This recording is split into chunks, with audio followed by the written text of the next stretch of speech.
Economical करें, किस तरीके से पैदावार बढ़ाएं। और जो हमारा चैलेंज इस वक्त पाकिस्तान का है, वो ग्लोबल चैलेंज है क्लाइमेट चेंज का। तो पूरी दुनिया इस वक्त डिबेट कर रही है कि क्या हमने 1.5 डिग्री पे रुकना है। उसके लिए हमें 1.5 डिग्री टेम्परेचर पिछले 100 साल में, जो इसकी हिस्ट्री, तो हमारे साथ आज जो हमारे एक्सपर्ट्स हैं वो बताएंगे।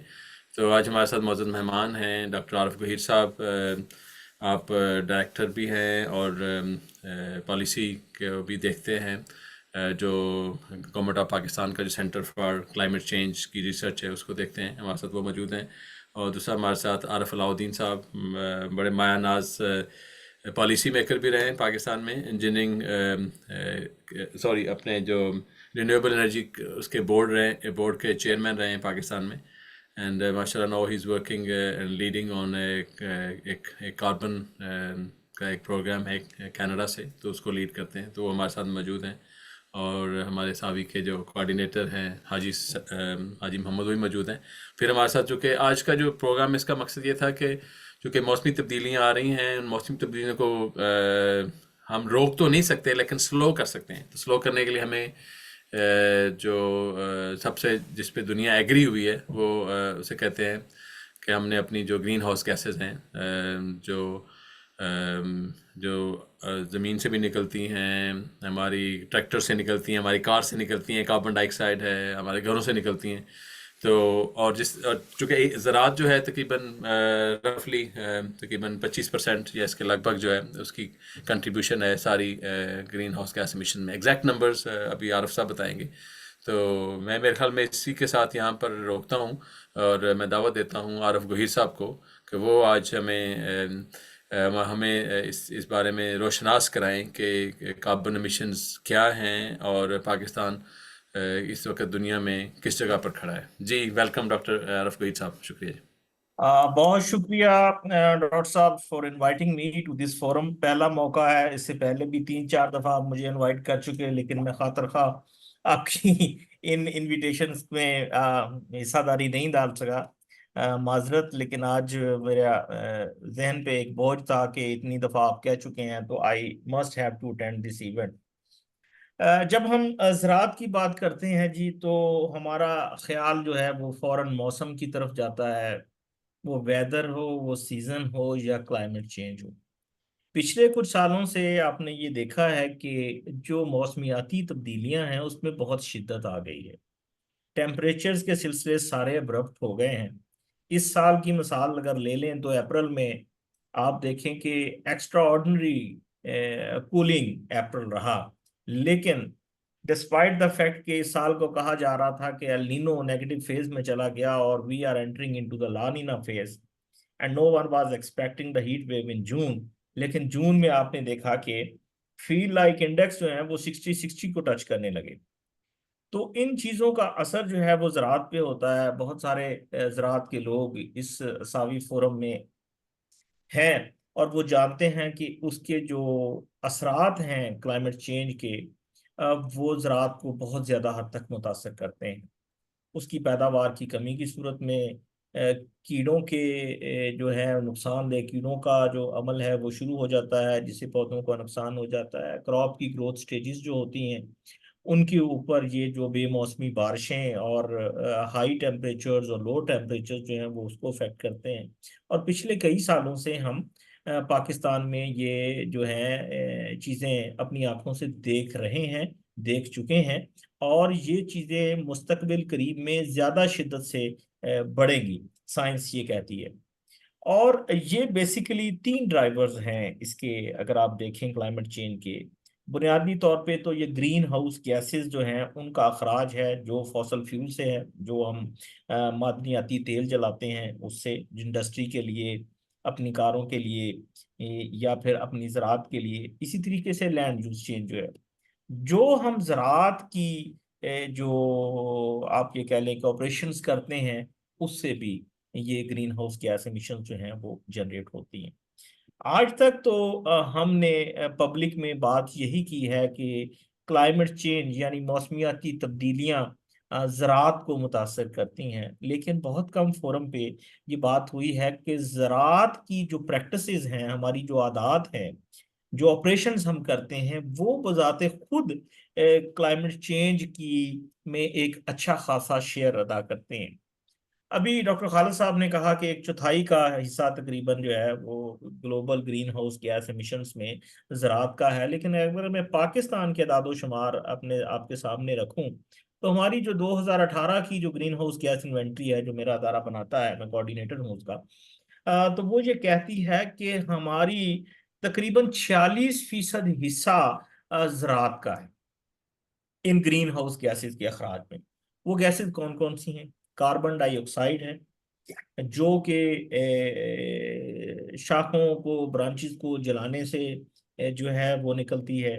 इसी तरीके से मीथेन गैस है, जो कि हम चावल जिस तरीके से उगाते हैं उसमें से खारिज होती है।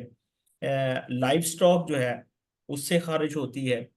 फिर उसके अलावा नाइट्रस ऑक्साइड की इमिशंस हैं, जो हम non judicious use of fertiliser करते हैं, बिला तुका इस्तेमाल उसका करते हैं, बगैर किसी समझ बूझ के, बगैर किसी चीज को ध्यान रखे हुए। इससे ना सिर्फ होता यह है कि हमारी जो लागत बढ़ जाती है, पैदावारी लागत, बल्कि ग्रीन हाउस गैस एमिशंस जो हैं वो भी उससे निकलती हैं, जो इस कुराए अर्ज में हवा में मुअल्लक हो जाती हैं और फिर टेम्परेचर को मजीद बढ़ा देती हैं, जिससे हमारी एग्रीकल्चर मजीद मुतासर होना शुरू हो जाती है। यानी कि इट्स ए साइक्लिक प्रोसेस।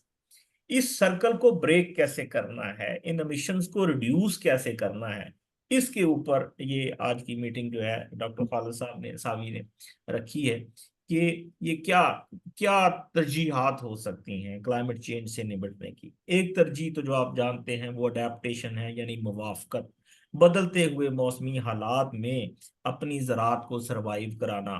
पानी थोड़ा ज्यादा लगा दिया, फर्टिलाइजर को उसकी नीड के टाइम पे दे दिया, क्रॉप रोटेशन को थोड़ा सा चेंज कर लिया, या कोई वैरायटीज ऐसी लगा ली जो हीट को बर्दाश्त कर सकती हैं, जो सैलिनिटी को बर्दाश्त कर सकती हैं, इस किस्म की चीजें, इनको हम मुवाफकत कहते हैं।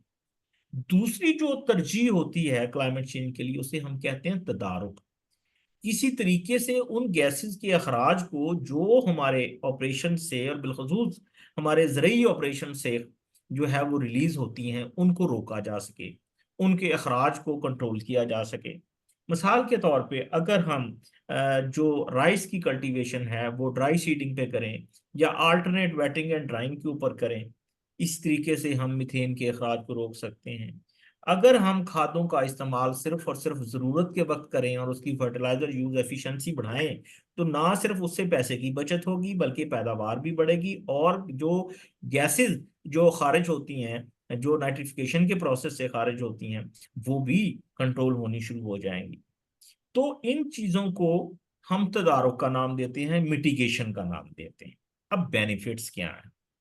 अडेप्टेशन तो एक वो ये है कि हमारी जो है मजबूरी है, हमने अपनी ज़राअत को खुद कफील बनाना है, फूड सिक्योरिटी को इंश्योर करना है, तो बदलते मौसमी तकाज़ों के मुताबिक अपने एग्रीकल्चर के पैटर्न में तब्दीलियां लेके आनी हैं, ताकि मुल्की की जो ज़रूरियात हैं खुराक की, उनको हम पूरा कर सकें। लेकिन अगर हम तदारुक की तरफ जाते हैं, मिटिगेशन की तरफ जाते हैं, तो उसके फायदे जो हैं, लंबा फायदा तो यह है कि उससे ग्रीन हाउस गैसेज एग्रीकल्चर से निकलनी कम होंगी, और जो मौसमी शिद्दत है वो आने वाले सालों में एक लंबे अरसे में वो कम होती चले जाएगी। लेकिन एक एक एक चीज जो है वो आप ये कह लें एक टूल है कि हम ना सिर्फ इन गैसों का तदारुक कर सकते हैं बल्कि इससे कुछ बेनिफिट्स भी हासिल कर सकते हैं, जिनको हम कार्बन क्रेडिट्स कहते हैं। हम बहुत ज्यादा फोरम पे ये कहते हैं कि पाकिस्तान की जो ग्रीन हाउस गैस एमिशंस हैं वो लेस देन 1% हैं। लेकिन इस फोरम पे मैं ये कहना चाहता हूं कि ये कहना काफी नहीं है, बल्कि हमें ये कहना चाहिए कि पाकिस्तान दुनिया की पांचवी बड़ी आबादी होने के बावजूद उसका हिस्सा ग्लोबल ग्रीन हाउस गैसेस में लेस देन 1% है। वैसे तो दुनिया में 165 ममालिक ऐसे हैं जिनकी हम्म। ग्रीन हाउस गैसेस का हिस्सा ग्लोबल जो मिशन हैं उसमें से लेस देन 1% है। लेकिन ये 1% भी बहुत है, और इस 1% में मैंने बताया कि 46% हमारा ज़राअत से आता है। और ज़राअत में जो की हमारे सेक्टर्स हैं, उसमें अगर कहूं कि 490 मिलियन टन में से 223 मिलियन टन ज़राअत का हिस्सा है, और उस 223 टन मिलियन टन में से 109 मिलियन टन जो है वो हमारी लाइव स्टॉक से आते हैं। 9 मिलियन टन हमारी राइस प्रोडक्शन से, चावल की जो काश्त करते हैं उससे आते हैं। और 70 मिलियन टन के करीब करीब जो है वो हमारी जो सॉइल यूज है, सॉइल ऑपरेशंस जो हैं उससे हमारे जो है वो आते हैं। तो अगर हम की कैटेगराइजेशन करें तो मिथेन का जो हिस्सा है वो हमारे पास ज्यादा है, यानी कि लाइव स्टॉक का और राइस कल्टीवेशन का। इसके ऊपर अगर हम कार्बन की इमिशंस को, यानी कि मीथेन की इमिशंस को जो कार्बन इक्विवेलेंट में काउंट की जाती हैं, अगर हम उसको टू कंट्रोल कर लें और दुनिया को ये बताएं जी कि हमने राइस उगाया है और लेकिन इससे कार्बन यानी कि मीथेन की इमिशंस को हमने कम कर लिया है, इसको हम कार्बन क्रेडिट कहते हैं। अब कार्बन क्रेडिट जो है डेवलप्ड कंट्रीज वो खरीदते हैं हम जैसे मुल्कों से, जो अपने तई कार्बन की, मिथेन की, नाइट्रस ऑक्साइड की एमिशंस को रिड्यूस कर रहे होते हैं। तो ये मुख्तसर सी चीजें हैं। अगर खालिद साहब कहते हैं तो मैं कंटिन्यू करता यार हूँ। सर बहुत शुक्रिया। मैं यहाँ पे एक मिनट आपको ब्रेक लेकर, माशा एक तो आपने बहुत प्यारे अंदाज से जो है ना इतना मुश्किल सब्जेक्ट आसान अल्फाज में समझा दिया, बहुत शुक्रिया। ये होता है कि उस्ताद के जो है ना ये करामात होती हैं माशाल्लाह। तो ये जो 46% है पाकिस्तान की ज़राअत का जो कंट्रीब्यूशन, ये अलार्मिंग है। और ये अब आने वाले वक्तों में चूँकि हमारी ज़राअत जो एक्सपोर्ट मार्केट जिस पर डिपेंड करती हैं, जिन मार्केट्स पे डिपेंड करती हैं, वो मार्केट्स उनको कंप्लायंस मार्केट कहते हैं, उस पर पूछेंगे। तो उनमें ये चीज़ शिद्दत से आ रही है कि अब किसको पेनलाइज करना है, प्रोड्यूसर कंट्री को करना है या कंज्यूमर को करना है। तो अब ये चीज़ जो है कि हमारा ज़िम्मेदार, जैसे आपने अगर मिसाल दी है 70 मिलियन तकरीबन जो है हमारी रफली वो सॉइल के रिलेटेड जिन चीज़ों से आता है। तो वो क्या ऐसे तरीके हैं, अब इसकी तरफ हम बाद में जाएंगे, ये मेरे ख्याल में अभी थोड़ा सा होल्ड कर लेता हूँ। मैं अभी जो है ना अपने साथ जो अलाउद्दीन साहब हैं, मैं उनसे उनकी तरफ से क्वेश्चन पूछता हूँ कि अब ये एक, क्योंकि हम ज़राअत को एक मसला भी समझते हैं, मसला भी है फूड, लेकिन फूड सिक्योरिटी का भी प्रॉब्लम है और क्लाइमेट चेंज को काज करने या उसको तब्दीलियों का मुनहसर या उसका ज़रिया भी बन रही है। लेकिन दूसरी तरफ ये सलूशन भी हो सकता है, जैसे आपने कहा है कि जे हम किस तरीके से आने वाले वक्तों में अपनी मौसमी तब्दीलियों को कम करें और मैं खालिद साहब ग्लेशियर जो हमारे जरा सा टोकते जी जी हुए ये कहूंगा कि मैं जी फोरम्स पे प्लीज कहता हूँ एग्रीकल्चर के मुतल्लक कि तुम्ही ने दर्द दिया तुम्ही दवा देना। तो जबरदस्त agriculture is the part of the solution too. जबरदस्त एग्जैक्टली और जी जी इकोनॉमिस्ट ने ये साबित किया है कि 1 penny spent in agriculture gives more benefit than more number of pennies spent on any other sector। ये एक इकोनॉमिक जो है ये का सबूत है। जबरदस्त। आई थिंक अब आपको से 1 मिनट से होल्ड करते हैं, अभी जो है ना यहीं पर जो है मारूफ साहब से पूछते हैं कि दूसरे सेक्टर्स भी जिनका बड़ा रोल है, कंट्रीब्यूशन है। तो एग्रीकल्चर ने तो चूँकि आपका मलबा उठाया है खुराक का, फिर पानी का, हवा का, ठीक है जी, अल्लाह ने जो तनासब में चीज़ें दी हैं, फिर बायोडाइवर्सिटी जिसे कहते हैं, हशरातुल अर्ज़ हैं, ठीक है जी। तो चूँकि हम पाकिस्तान में ये चीज़ हमारे काश्तकार भाइयों को तो बहुत अच्छे तरीके से पता है, हमारे जो पंजाब में जो नहरें थीं उनकी दोनों तरफ दरख्त थे, तो वो जी दरख्त ख़त्म हो गए। तो ये ओवरनाइट नहीं हुआ, ये अब क्लाइमेट चेंज हुआ, क्या वो पेस्ट आ गए, क्या ऐसी डिजीजेज आई थी, ठीक है जी, जिसकी वजह से वो नापैद हो गए। तो अब उसकी तरफ आने के से पहले मैं जहाँ पर जो है ना ये सवाल अपने आरिफ अलाउद्दीन साहब से पूछते हैं कि इस चैलेंज को एक ज़िम्मेदार किस तरीके से समझे, और जो कार्बन क्रेडिट जो अगर हम इसको कुछ करना चाहते हैं, हमें रिवार्ड कहाँ से मिल सकता है? अल्लाह तो देगा रिवार्ड तो, लेकिन इसके अलावा रिवार्ड क्या मिल सकता है? जी ओवर टू जी। बहुत शुक्रिया हमारे साहब मुमताज़ प्रोफेसर मुमताज़ चीमा साहब ने ज्वाइन किया। अस्सलाम वालेकुम डॉक्टर साहब, बहुत शुक्रिया, थैंक यू ज्वाइन करने का जी, कनाडा से। जी जी जी प्लीज़, आप म्यूट हैं जी, अलाउद्दीन साहब आप म्यूट हैं। ओके। जी जी बिस्मिल्लाहिर्रहमानिर्रहीम, और बहुत बहुत शुक्रिया आपको आपका कि इस इम्पोर्टेंट फोरम पे आपने मुझे दावत दी। आरिफ, आपने बहुत ही अच्छी तरीके से समझाया कि हमारे क्या कॉन्ट्रीब्यूशंस हैं और क्या हमारी इसके ऊपर लिमिटेशंस हैं और क्या हमको नुकसान है और क्या फ़ायदे हैं। मेरा फोकस, जैसा कि डॉक्टर साहब ने कहा है, कि इस चीज़ की तरफ ज़्यादा होगा कि ये अपॉर्चुनिटीज़ क्या हैं, कार्बन क्रेडिट की अपॉर्चुनिटी क्या है और हमारे किसान भाइयों के लिए क्या है, उन्होंने सवाल किया था एक छोटा-सा एक जस्ट 1 सेंटेंस में उसका जवाब कि और किन-किन सेक्टर्स में एमिशंस हैं। तो एग्रीकल्चर के बाद तकरीबन इतनी ही एमिशंस आपकी ये हैं एनर्जी सेक्टर में है, जहाँ पे हम फ्यूल और कोल वगैरह इस्तेमाल करते हैं, जिसकी वजह से बहुत ज़्यादा एमिशंस हैं। और उसके बाद इंडस्ट्रियल सेक्टर है और आखिर में हमारा जो वेस्ट है उसके उस सेक्टर्स है। बट एनीवे बेसिकली छोटी सी history just to establish the opportunity for the carbon credits कि हमारी ये कार्बन क्रेडिट्स की अपॉर्चुनिटी है क्या? um, इस चीज़ का तो हम सबको मालूम ही है और आरिफ गोहीर साहब ने अच्छी तरह से समझा भी दिया है कि दुनिया गर्म हो रही है और उसकी गर्म होने की वजह ग्रीन हाउस गैसेस हैं। ग्रीन हाउस गैसेस कौन-सी हैं? उसके अंदर आपका कार्बन डाइऑक्साइड है, आपकी मीथेन है, आपकी नाइट्रिक ऑक्साइड है और इस तरह की काफ़ी सारी और गैसेस हैं। उन गैसेस की वजह से वो जो एक एक दायरा सा बन रहा है दुनिया के गिर्द, उससे हीट ट्रैप हो रही है और उससे कहने का मतलब दुनिया गर्म हो रही है। दुनिया के गर्म होने का ज़िम्मेदार कौन है? 1992 में हमने ये फैसला कर लिया था कि जो भी ज़िम्मेदार है इस दुनिया को गंदा करने के लिए, ये एमिशंस प्रोड्यूस करने के लिए, वो ही इसको साफ़ करेगा और इसको हम कहते थे पोल्यूटर पेज़ प्रिंसिपल। और दूसरा प्रिंसिपल जो उस वक़्त एस्टेब्लिश हुआ था कि हम सब इसके रिस्पॉन्सिबल हैं, दुनिया को बचाने के लिए, इसके टेम्परेचर्स को कम रखने के लिए, लेकिन हमारी रिस्पॉन्सिबिलिटीज़ कुछ फ़र्क हैं। जिन लोग जो जितनी अफ़ोर्ड कर सकता है, जो जितना कंट्रीब्यूट कर सकता है, वो करेगा।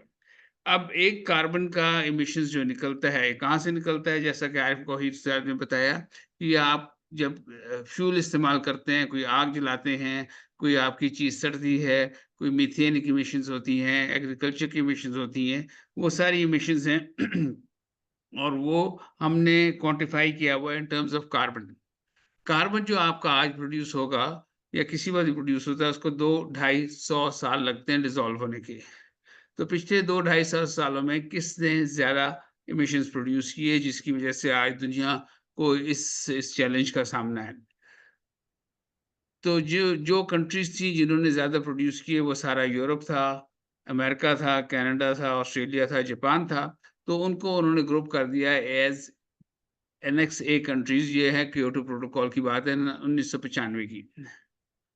और इन कंट्रीज़ को ज़िम्मेदार ठहराया कि आप सबसे ज़्यादा ज़िम्मेदार हैं इस चेंज लाने में, इस क्लाइमेट चेंज के लाने में। और उनके ऊपर एक कोटा फिक्स कर दिया कि आपने अपनी एमिशंस कम करनी है, अपने आप को पहले 1990 के लेवल के ऊपर लाना है और उसके बाद मज़ीद कम करनी है। और अगर आप कम नहीं करेंगे, तो आपके ऊपर एक पेनल्टी लगेगी। इस पेनल्टी से बचने के जवाब में उन्होंने कहा जी आप जो हमारे ऊपर पेनल्टी लगाएँगे, इसका मतलब तो ये है कि हम मज़ीद फैक्ट्रियाँ नहीं लगा सकते, मज़ीद डेवलप नहीं कर सकते, नई गाड़ियाँ मार्केट में नहीं आ सकती, नए घर नहीं बन सकते। तो उसके जवाब में एल गोर साहब थे उस ज़माने में जिन्होंने साइन किया था, उन्होंने एक चीज़ निकाली जिसको कहते हैं सीडीएम, क्लीन डेवलपमेंट मैकेनिज़्म। उसके अंदर ये कहा कि धुआँ चाहे अमेरिका में प्रोड्यूस हो रहा हो, चाहे इंडिया में प्रोड्यूस हो रहा है, वो ऊपर जाके बॉर्डर्स क्रॉस करके वो उस लेयर का हिस्सा बन जाता है। तो इसलिए अगर जर्मनी फॉर एग्ज़ाम्पल अपना कोटा नहीं मीट कर सकता, तो जितनी एमिशंस उन्होंने फालतू प्रोड्यूस की हैं, उतनी एमिशंस अगर किसी और कंट्री में जो कि एनेक्स ए कंट्री ज़िम्मेदार कंट्री नहीं कहलाती, वो जो इंडिया, पाकिस्तान, बांग्लादेश वगैरह, उसमें जाके कम कर देंगे, तो उनको पेनल्टी नहीं लगेगी। और इस एक्सचेंज में ये हुआ कि जो कंट्रीज़ अपने कोटे से ज़्यादा एमिशंस प्रोड्यूस कर रही हैं, उनको पेनल्टी लगेगी या डिस्क्रेडिट मिलेगा और जो कंट्रीज़ जिनका कोटा नहीं है, पाकिस्तान जैसे, वो अगर अपने एमिशंस मज़ीद कम करती हैं, तो उनको उसका क्रेडिट मिलेगा और ये क्रेडिट और वो डिस्क्रेडिट जो है, उसके एक्सचेंज को हम लोग कार्बन मार्केट कहते हैं और कार्बन क्रेडिट्स जो हैं, वो हमसे खरीदेंगे और जो खरीद के अपना कोटा मीट करेंगे। अच्छा, ये तो हो गया थोड़ा-सा बैकग्राउंड इसका। अब दूसरी बात ये है कि ये वो क्रेडिट्स होंगे जो कि हम कहते हैं कंप्लायंस क्रेडिट्स हैं कि उनको अपना ज़िम्मेदारी को जो उन्होंने साइन किया है as a part of Kyoto protocol whatever, उसकी कंप्लायंस के अंदर जो क्रेडिट्स एक्सचेंज होते हैं, वो कंप्लायंस क्रेडिट्स कहलाएंगे। दूसरे क्रेडिट्स भी होते हैं, वॉलंटरी क्रेडिट्स वगैरह होते हैं, लेकिन वो अभी हम टेक्निकल डिटेल्स में जाने से बेहतर कि ये जो कीमती टाइम हमको मिला है, हम फोकस करेंगे अपॉर्चुनिटीज के ऊपर। जैसे जैसे दुनिया आगे चलती जा रही है, इसके अंदर दो चीजें होती जा रही हैं। फॉर एग्जाम्पल, अब लोग जो हैं पाकिस्तान में जो लोग एमिशंस प्रोड्यूस कर रहे हैं, उनको वो क्यों अपने आप को कम करें, अपनी एमिशंस कम क्यों करें? कुछ तो इस वजह से कम करेंगे कि ये एमिशंस जो हैं वो उनके लिए एक क्रेडिट मिलता है, एक किस्म का चेक मिलता है, एक किस्म का उनका एसेट बनता है जो एक्सचेंज कर सकते हैं, ट्रेड कर सकते हैं। दूसरी तरफ एक नई चीज हो गई है जिसको कहते हैं बॉर्डर एडजस्टमेंट्स। यूरोप सारे ने कह दिया कि जो चीजें इंपोर्ट होंगी उन यूरोप के अंदर, उसका वो लोग एमिशन चेक करेंगे, और अगर उनका एमिशन उस एमिशन से ज्यादा होगा कि जो चलो एक किसी सर्टेन लेवल से ज्यादा होगा, तो जो बायर होगा उनका या जो सेलर होगा हमारा, उसको पे करना पड़ेगा for having used so many emissions in production of that good, चाहे वो टेक्सटाइल हो, चाहे वो सीमेंट हो, चाहे वो फर्टिलाइजर हो। अभी 5 चीजों के ऊपर ये इम्प्लीमेंट हो गया है, which includes fertiliser, steel, cement वगैरह, और 2030 से ये इम्प्लीमेंट हो जाएगा आपके टेक्सटाइल वगैरह के ऊपर, और ये स्कोप 1, स्कोप 2, स्कोप 3 करके मिशंस होगी। अच्छा, अब मैं सीधा पॉइंट पे आता हूँ जो कि मैं समझता हूँ कि बहुत जरूरी है आज की डिस्कशंस के अंदर। हमारा किसान, हमारा फार्मर, इंडस्ट्रीज वगैरह तो कर ही रही हैं और उनकी थोड़ी सी अवेयरनेस इस चीज के ऊपर कुछ अर्से पहले से ज्यादा है, लेकिन हमारा फार्मर जो है वो इतना बड़ा फार्मर नहीं है जितना बड़े ऑस्ट्रेलिया या किसी बड़ी कॉर्पोरेट फार्मिंग की होती है। हमारा फार्मर जब ट्यूबवेल में सोलर एनर्जी लगाता है, तो वो क्या कर रहा है, वो ना सिर्फ अपना ट्यूबवेल चला रहा है, ना सिर्फ अपनी प्रोडक्शन बढ़ा रहा है, वो एनर्जी का सोर्स जो सोलर लगा रहा है वो क्लीन एनर्जी सोर्स है। अगर सोलर की जगह वही ट्यूबवेल आपका डीजल से चल रहा हो या ग्रिड इलेक्ट्रिसिटी से चल रहा हो, तो उसमें एक certain amount of emissions produce हो रही होती हैं या ग्रीन हाउस गैस प्रोड्यूस होती है, जो कि आरिफ साहब ने समझाई है ये ग्रीन हाउस गैस क्या होती है। लेकिन अगर आप ट्यूबवेल को सोलराइज कर देते हैं, तो बाकी आपके इकोनॉमिक एडवांटेजेस के अलावा आपका कंट्रीब्यूशन है टू द ग्लोबल वार्मिंग, जो कि आप रिड्यूस कर रहे हैं by not using the grid electricity और डीजल फॉर दैट मैटर। इसी तरीके से जब आप दरख्त लगा रहे हैं, तो दरख्त आपको मालूम है कि एक certain amount of carbon dioxide P लेता है और एक certain amount of oxygen produce करता है। तो हर दरख्त लगाने में आप एमिशंस को रिड्यूस कर रहे हैं, और वो रिडक्शन जो है वो दुनिया की ग्लोबल वार्मिंग की तरफ एक आपका कंट्रीब्यूशन है। इसी तरीके से जिस तरह के हमारे डॉक्टर साहब ने बताया था कि वो ये शायद एग्रीकल्चर या उस राइस और कॉटन की कल्टीवेशन के ऊपर इम्प्रूव्ड चीजें कर रहे हैं। For example alternate wet and dry methods लगा रहे हैं, तो उससे क्या हो रहा है कि वो पानी जो खड़ा होता था या जिसकी वजह से मीथेन प्रोड्यूस होती थी, वो रिड्यूस हो जाती है। तो वो एक्टिविटी वेयर एज आपका पानी भी सेव कर रही है, वेयर एज आपकी प्रोडक्शन भी इम्प्रूव कर रही है, वो रिड्यूस कर रही है एमिशंस को, और इन सारी चीजों को हम क्लेम कर सकते हैं as carbon credits of the farmer that is used now. सिर्फ आखिरी में, आई नो टाइम में थोड़ा सा ज्यादा ले लिया, आखिरी चीज ये है कि कार्बन क्रेडिट्स खुद नहीं मिलते। कार्बन क्रेडिट्स के लिए एक मैकेनिज्म बना हुआ है। अगर आपने कंप्लायंस क्रेडिट्स लेने हैं तो यूएनएफसीसी की तरफ जाएंगे। अगर आपने वॉलंटरी क्रेडिट्स लेने हैं, जिसको मैंने जिक्र नहीं किया लेकिन सवालों में आएगा तो जवाब दूंगा, तो उसके लिए गोल्ड स्टैंडर्ड्स हैं, उसके अंदर वेरा स्टैंडर्ड्स हैं, उसके अंदर व्योर स्टैंडर्ड्स हैं, और इन सब का एक लंबा प्रोसेस और कॉस्ट है। क्योंकि हमारा फार्मर छोटा है, इस वजह से उसकी ये एक्टिविटी जो है, और किसी ने 5 ट्यूबवेल लगाए या 2 ट्यूबवेल लगाए या 1 ट्यूबवेल लगाया या 100 दरख्त लगाए या 5000 दरख्त लगाए, वो जिसको अगर पंजाबी में हम कहें वारा नहीं खाता, वो कॉस्ट और एक्सपेंस लगाने का, जिससे इतने कार्बन क्रेडिट्स मिल जाएं कि उनकी कॉस्ट कवर हो जाए। इसका सिर्फ एक तरीका है कि इन सब चीज़ों को आप बंडल करें। फॉर एग्ज़ाम्पल आपके पास 5000 फार्मर है और हर फार्मर जो है 100 दरख्त लगा रहा है ना? तो आपके पास 100 दरख्त मल्टीप्लाइड बाय 5000 करके एक प्रोजेक्ट अगर बनाएँगे, तो आपका बहुत अच्छा किस्म का एक प्रोजेक्ट बन जाएगा। या अगर आपने एक ट्यूबवेल लगाया है और एक ट्यूबवेल पे ज़ाहिर बात है आपके सिर्फ 10-20 किलोवाट का आपने सोलर लगाया है, तो वो इतना आपको कार्बन क्रेडिट्स के रेवेन्यूज़ नहीं देगा कि आपको आप उस प्रोसेस में जाएँ। लेकिन अगर 100 आदमी इकट्ठे हो जाएँगे, 100 ट्यूबवेल्स हो जाएँगे, 100 से मल्टीप्लाई हो जाएगा आपका total amount of emissions reduction, तो फिर इतना वैल्यूएबल चीज़ हो जाएगी कि आप उस कार्बन क्रेडिट्स की तरफ जाएँ। आज ये जो स्कीम है, हम आपको एक स्कीम से तारीफ़ करा रहे हैं, जिसके अंदर हमने आपके बिहाफ़ पे ये बंडलिंग शुरू की हुई है, जिसके अंदर हम नहीं समझते कि आपसे कोई पैसा हमको लेना चाहिए। सारी कॉस्ट हमारी होंगी, सारा रिस्क हमारा होगा, सारा एफर्ट हमारा होगा और आपको हम क्रेडिट्स ला के दे देंगे। जब आपको क्रेडिट्स मिल जाएँगे आपकी एक्टिविटी के, चाहे वो एक दरख्त की वजह से है, चाहे वो आपका एक ट्यूबवेल सोलराइज़ करने की वजह से है, चाहे आपका 1 एकड़ के ऊपर alternate wet and dry method लगाने के लिए है, चाहे आपका ड्रिप इरिगेशन लगाने की वजह से है, तो वो क्रेडिट्स जब आपको मिल जाएँगे, तो फिर हम आपसे क्रेडिट्स में से अपनी फीस से ले लेंगे। मैं अभी यहाँ रुकता हूँ क्योंकि मैं आई एम श्योर कि सवाल ज़्यादा होंगे और बहुत सारी इन्फॉर्मेशन मैंने इकट्ठे डाल दिए हैं। बहुत शुक्रिया। आई थिंक प्रोजेक्ट की डिटेल में हम बाद में जाएंगे, लेकिन शुक्रिया कि हम जो है ना ये जो चीज़ राउद्दीन साहब ने बताई कि हम जो इंटरवेंशंस अपने फार्म पे अपने जो फार्म जो ज़मींदार या किसान जो कर सकते हैं वो कैसे एड अप हो सकती हैं। तो इंडिविजुअल करना मुश्किल है, लेकिन एज ए ग्रुप करेंगे जिसमें सावी और हम ये जो कार्बन कनाडा प्रोग्राम इनके साथ मिलकर काम करें, इस पर डिटेल में बाद में जाएंगे।